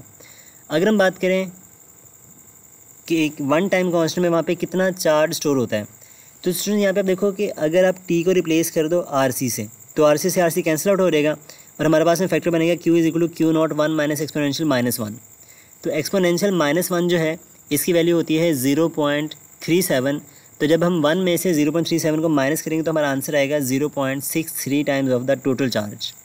अगर आप इसको परसेंटेज में लिखोगे तो ये बनेगा 63% ऑफ द मैक्सिमम चार्ज, यानी कि वन टाइम कांस्टेंट में हमारी प्लेट्स पर जो मैक्सिमम चार्ज स्टोर होता है वो मैक्सिमम चार्ज का 63% होता है। तो ये ऑब्जेक्टिव आपने यहाँ पे याद रखना है। अगर इसको हम ग्राफिकली ड्रॉ करें तो हमारे पास में जो चार्जिंग है वो बेसिकली एक्सपोनेंशियल होती है, तो इसका ग्राफ हमारे पास में कुछ इस तरह से होता है। अब आप देखो यहाँ पे हमारा जो ग्राफ है इसकी जो लाइन है वो कभी भी मैक्सिमम चार्ज की लाइन को टच नहीं करेगी। इसका रीज़न ये होता है कि किसी भी कैपेसिटर को कंप्लीट चार्ज करने के लिए हमें इनफाइनाइट टाइम रिक्वायर्ड होता है। तो कभी भी हमारा जो कैपेसिटर है वो 100% चार्ज नहीं होता, मैक्सिमम चार्ज उसमें जो स्टोर हो सकता है वो होता है 99.3%। तो अगर आप ये चेक करना चाहते हो कि हमें कितना टाइम लगेगा, तो आप यहाँ पे T को इनफाइनाइट पुट करके सॉल्व करोगे तो हमारा जो चार्ज है वो Q0 के बराबर आ रहा है, यानी कि मैक्सिमम चार्ज स्टोर करने के लिए टाइम को इनफाइनाइट करना पड़ेगा। नेक्स्ट हम बात करते हैं डिस्चार्जिंग की। तो डिस्चार्जिंग के केस में हमें क्या करना है, यहाँ पे इस बैटरी को रिमूव कर देना है। तो जैसे आप बैटरी को रिमूव करने के बाद स्विच को क्लोज करोगे तो हमारा जो कैपेसिटर है वो डिस्चार्ज होना स्टार्ट हो जाता है अक्रॉस द रजिस्टर, और ये इस तरह से ऐसा डिक्रीज़ करता रहेगा इसके ऊपर जो चार्ज होगा। तो किसी भी इंस्टेंट के ऊपर अगर आप चार्ज को कैलकुलेट करना चाहते हो on the plates of capacitor, तो इसकी वैल्यू हमारे पास में होती है Q is equal to Q0 exponential minus T/RC। अगर आप बात करो कि एक टाइम कांस्टेंट के बाद कितना चार्ज बचेगा प्लेट्स ऑफ कैपेसिटर के ऊपर और वो कितना डिस्चार्ज हो जाएगा, ये हम बताना चाहें तो इसका आप सिंपली वैल्यू रिप्लेस कर लो जैसे हमने पहले किया था। तो जब हम T को RC से रिप्लेस करेंगे तो हमारे पास में बनेगा Q is equal to Q0 exponential -1। तो एक्सपोनेंशियल -1 हमारे पास में 0.37 के बराबर होता है। तो वन टाइम कांस्टेंट के बाद हमारे पास में जो charge on the plates of capacitor है वो मैक्सिमम का 0.37 होगा, यानी कि 37% ऑफ द मैक्सिमम चार्ज। तो ये वो अमाउंट ऑफ चार्ज है जो कि वन टाइम कांस्टेंट के बाद प्लेट्स के ऊपर बचेगी, यानी कि हमारा जो 63% कैपेसिटर है वो डिस्चार्ज हो जाएगा एक टाइम कांस्टेंट में, और 37% जो है वो वहाँ पे चार्ज रहेगा। अगर इसके ग्राफ की बात करें तो इसका ग्राफ भी हमारे पास में एक्सपोनेंशियल होता है, और ये भी एक डिक्रीजिंग कर्व हमारे पास में आएगी कुछ इस तरह से, और ये भी कभी टाइम कांस्टेंट की लाइन को टच नहीं करेगी, क्योंकि इसको डिस्चार्ज होने के लिए भी हमारे पास में इनफाइनाइट टाइम चाहिए होता है यहाँ पे, यानी कि चार्ज को ज़ीरो होने के लिए इनफाइनाइट टाइम रिक्वायर्ड होता है, जिसको आप इस फॉर्मूले में पुट करके इजीली सॉल्व कर सकते हो। सो नेक्स्ट हमारे पास में कुछ ग्राफ इस तरह से भी होते हैं अक्सर कि यहाँ पे हमें दो कर्व्स दिखा रखी हैं। अगर आपसे वो ये पूछे कि ये बताओ कि कौन सी कर्व जो है वो कौन सी कर्व जो है जिसका टाइम कांस्टेंट स्मॉल है, और कौन सी ऐसी कर्व है जिसका टाइम कांस्टेंट जो है वो लार्ज होता है। तो स्टूडेंट अगर हम बात करें वन टाइम कांस्टेंट, तो आप देखो यहाँ पे 63% चार्ज होने के लिए, यानी कि यहाँ पे हमारे पास में अगर आपने same amount of charge store करनी है तो ब्लू वाली कर्व का जो टाइम कांस्टेंट है वो कम है, जो कि ब्लू लाइन से यहाँ पे दिखा रखा है, और येलो कलर की जो लाइन है उसका जो टाइम कांस्टेंट है वो ज़्यादा है। तो जिसका टाइम कांस्टेंट ज़्यादा है उसकी चार्जिंग स्लो होगी, एंड जिसका टाइम कांस्टेंट कम है उसकी चार्जिंग है वो फास्ट होगी। तो जो ब्लू लाइन है ये रिप्रेजेंट करती है स्मॉल RC को, यानी कि स्मॉल टाइम कांस्टेंट को, और जो येलो कलर की लाइन है ये रिप्रेजेंट करती है लार्ज RC को। तो ये हमारे पास में है चार्जिंग एंड डिस्चार्जिंग के ग्राफ्स। अगर हम बात करें डिस्चार्जिंग की, तो डिस्चार्जिंग के केस में हमारे पास में सेम ऐसी कर्व दिखाई जाती हैं। तो अगर मैं आपसे ये पूछूंगा बताओ फटाफट से कि कौन सी ऐसी कर्व है जिसका टाइम कांस्टेंट स्मॉल है और कौन सी ऐसी कर्व है जिसका टाइम कांस्टेंट ज़्यादा है, तो स्टूडेंट्स इसको बड़ी आसानी से आप बता सकते हो कि ऐसी कर्व जो ज़्यादा स्टीपर होती है, जिसमें बेंडिंग ज़्यादा होती है वो रिप्रेजेंट करती है स्मॉल आरसी को, और वो जल्दी चार्ज या डिस्चार्ज हो रही होती है। तो यहाँ पे जो ब्लू कलर की लाइन देखो वो ज़्यादा स्टीपर है, तो इसके लिए हमारे पास में आरसी की वैल्यू स्मॉल होगी। लेकिन जो येलो कलर की लाइन है वो हमारे पास में कम स्टीपर है, उसमें बेंडिंग कम है, तो ये रिप्रेजेंट करती है large value of the RC को। एंड इसमें एक इन्फॉर्मेशन है हमारी बुक के अंदर कि जो विंडशील्ड वाइपर्स हैं गाड़ियों के या कार्स के, वो वर्क करते हैं charging and discharging of the capacitor के ऊपर। तो इसको एज एन इन्फॉर्मेशन ही आपने याद रखना है एज एन MCQ। स्टूडेंट्स, अब फाइनली हम एक लास्ट चीज़ डिस्कस करेंगे इस टॉपिक की, फिर इसके बाद ये टॉपिक आपका एंड अप हो जाएगा। तो अगर हम बात करें चार्जिंग की कि हमारे पास में डिफरेंट टाइम कॉन्स्टेंट में कितना चार्ज स्टोर होता है कैपेसिटर के ऊपर, तो वन टाइम कॉन्स्टेंट में हमारा जो कैपेसिटर है वो 63% चार्ज होता है। तो फॉर्मूला का यूज़ करके आप इसको वेरीफाई कर सकते हो वहाँ से। एंड आफ्टर 2 टाइम कॉन्स्टेंट्स जो चार्ज ऑन द प्लेट से वो होता है 85%। आफ्टर 3 टाइम कॉन्स्टेंट्स जो चार्ज ऑन द प्लेट से वो होता है 95%। 4 टाइम कॉन्स्टेंट्स के बाद 98.2%। एंड 5 टाइम कॉन्स्टेंट्स के बाद में हमारे पास में जो charge on the plates of capacitor है वो होता है 99.3%। ये हमारे पास में मैक्सिमम अमाउंट ऑफ चार्ज है जो हम उसके ऊपर स्टोर करवा सकते हैं आफ्टर द 5 टाइम कॉन्स्टेंट्स। यानी कि हमारे कैपेसिटर पर 5 टाइम कॉन्स्टेंट्स के बाद भी जो चार्ज है वो 100% नहीं होगा। तो 100% चार्ज को करने के लिए आपको इन्फानाइट टाइम रिक्वायर्ड होता है, यानी कि हम उसको कभी भी 100% चार्ज नहीं कर सकते हैं। अगर हम बात करें डिस्चार्जिंग की, तो आफ्टर 1 टाइम कॉन्स्टेंट हमारा जो कैपेसिटर है उस पर कितना चार्ज बचेगा जब वो डिस्चार्ज होने से शुरू करता है। तो आफ्टर 1 टाइम कॉन्स्टेंट हमारे कैपेसिटर के ऊपर जो चार्ज बचता है वो होता है 37%। अगर यानी कि 37% उसके ऊपर बच रहा है तो जो वो 63% जो है वो डिस्चार्ज हो चुका है। तो आफ्टर 1 टाइम कॉन्स्टेंट डिस्चार्जिंग के केस में 63% वो डिस्चार्ज हो जाता है और 37% सिर्फ उसकी प्लेट्स के ऊपर बचता है। आफ्टर 2 टाइम कॉन्स्टेंट आप देखो तो उसके ऊपर बचेगा 15%। After 3 time constant 5%। After 4 time constant approximately 1.8%।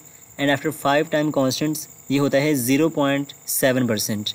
तो ये अमाउंट है चार्ज की जो 5 टाइम कॉन्स्टेंट्स के बाद उसके ऊपर बची रहेगी, स्टोर रहेगी। यानी कि इसको भी आपने 0% करने के लिए आपको इन्फानाइट टाइम रिक्वायर्ड होता है। तो किसी भी कैपेसिटर को कम्प्लीटली चार्ज या डिस्चार्ज होने के लिए इन्फानाइट टाइम रिक्वायर्ड होता है। ये बात आपने यहाँ पे याद रखनी है एज एन MCQ। और हमारे पास में जो अप्रॉक्सीमेट चार्ज उसके ऊपर स्टोर हो सकता है या बचा रहता है वो होता है 5 टाइम कॉन्स्टेंट्स की इक्वल, यानी कि 5 टाइम ऑफ RC के बराबर। तो ये था हमारा आज का सारा डिस्कशन। अब हम डिस्कस करते हैं इस टॉपिक के कुछ इंपॉर्टेंट MCQs। तो ये MCQ नंबर हमारे पास में 28 है। Resistance in RC circuit of time constant 2 seconds in 1000 ohms। What is the value of C in the circuit. तो हमें C की वैल्यू कैलकुलेट करनी है RC सर्किट में। तो स्टूडेंट्स यहाँ पे हम यूज़ करेंगे टाइम कांस्टेंट का फॉर्मूला जो होता है T = RC। अब यहाँ पे हमें C निकालना है, तो C का फॉर्मूला बनेगा T/R, और T की वैल्यू हमारे पास में है 2 और R की वैल्यू है 1000। अब 1000 को लिख सकते हो 10⁻³ के इक्वल। तो जब ये ऊपर है 10⁻+3, तो जब ये ऊपर लेके आओगे न्यूमरेटर में तो ये बनेगा 2 × 10⁻−3। अब यहाँ पे जब देखो तो कोई भी ऐसा ऑप्शन अवेलेबल नहीं है जो कि 2 × -3 में हो या फिर मिली फैरेड में हो। तो सारे ऑप्शन हमारे पास में माइक्रो में। तो अब इसको माइक्रो में लेके जाने के लिए क्या करोगे, 10⁻³ से मल्टीप्लाई करवा दो और 10⁻³ से डिवाइड करवा दो। तो जब इसको मल्टीप्लाई करवाओगे 10⁻³ से वो बनेगा -6, और जब इसको डिवाइड करवा दो 10⁻³ से तो ऊपर आके वो बन जाएगा +3। तो ये बन जाएगा 2000 × 10⁻6 जो कि माइक्रो के बराबर होता है। तो आंसर आएगा 2000 माइक्रो फैरेड, यानी कि हमारा जो डेल्टा ऑप्शन है वो राइट ऑप्शन है। MCQ नंबर 29 है ohm times farad is equal to. तो ये बात हमने अभी भी डिस्कस करी है कि ओहम्स इंटू फैरेड यानी कि R × C ये टाइम कांस्टेंट के बराबर होता है। तो एक्चुअली में हमारा जो अल्फा ऑप्शन है यहाँ पे वो राइट ऑप्शन है।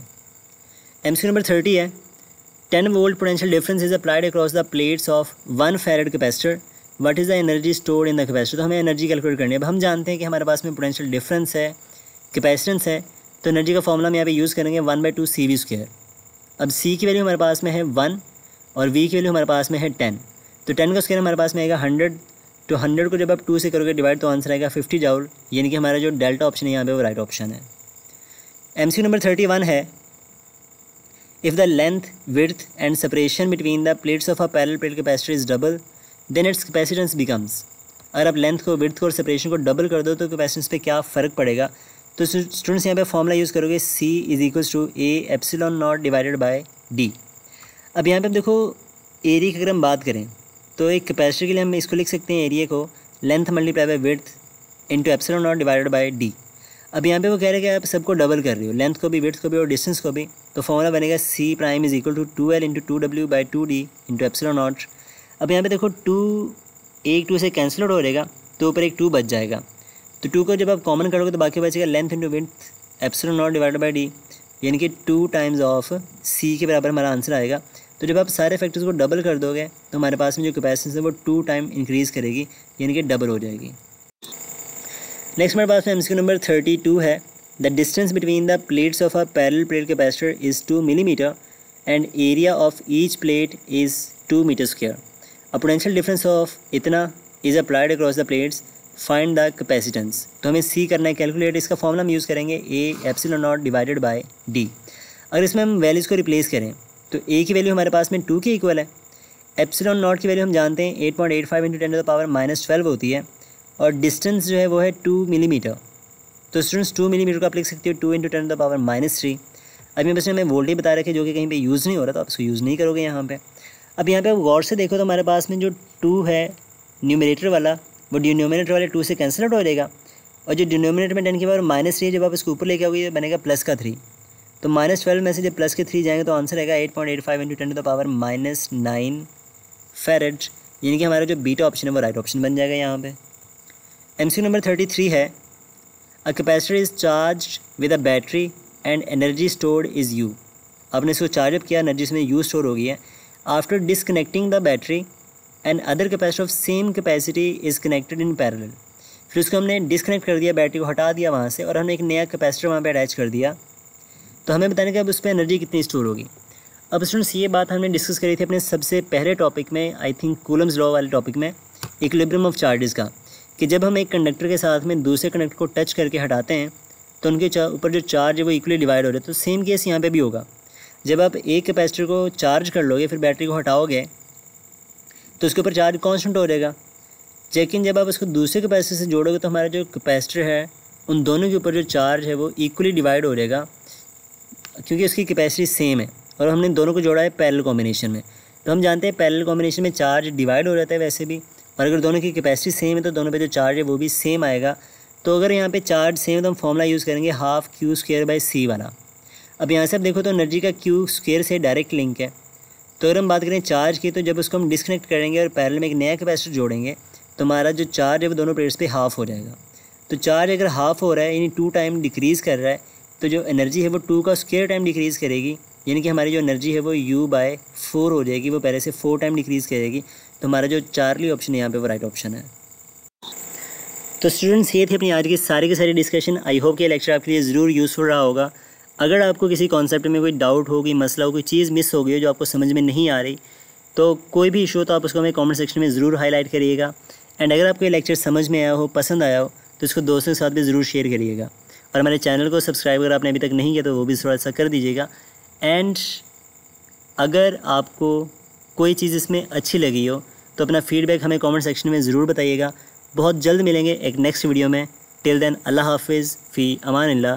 Wish you all the very best for your future.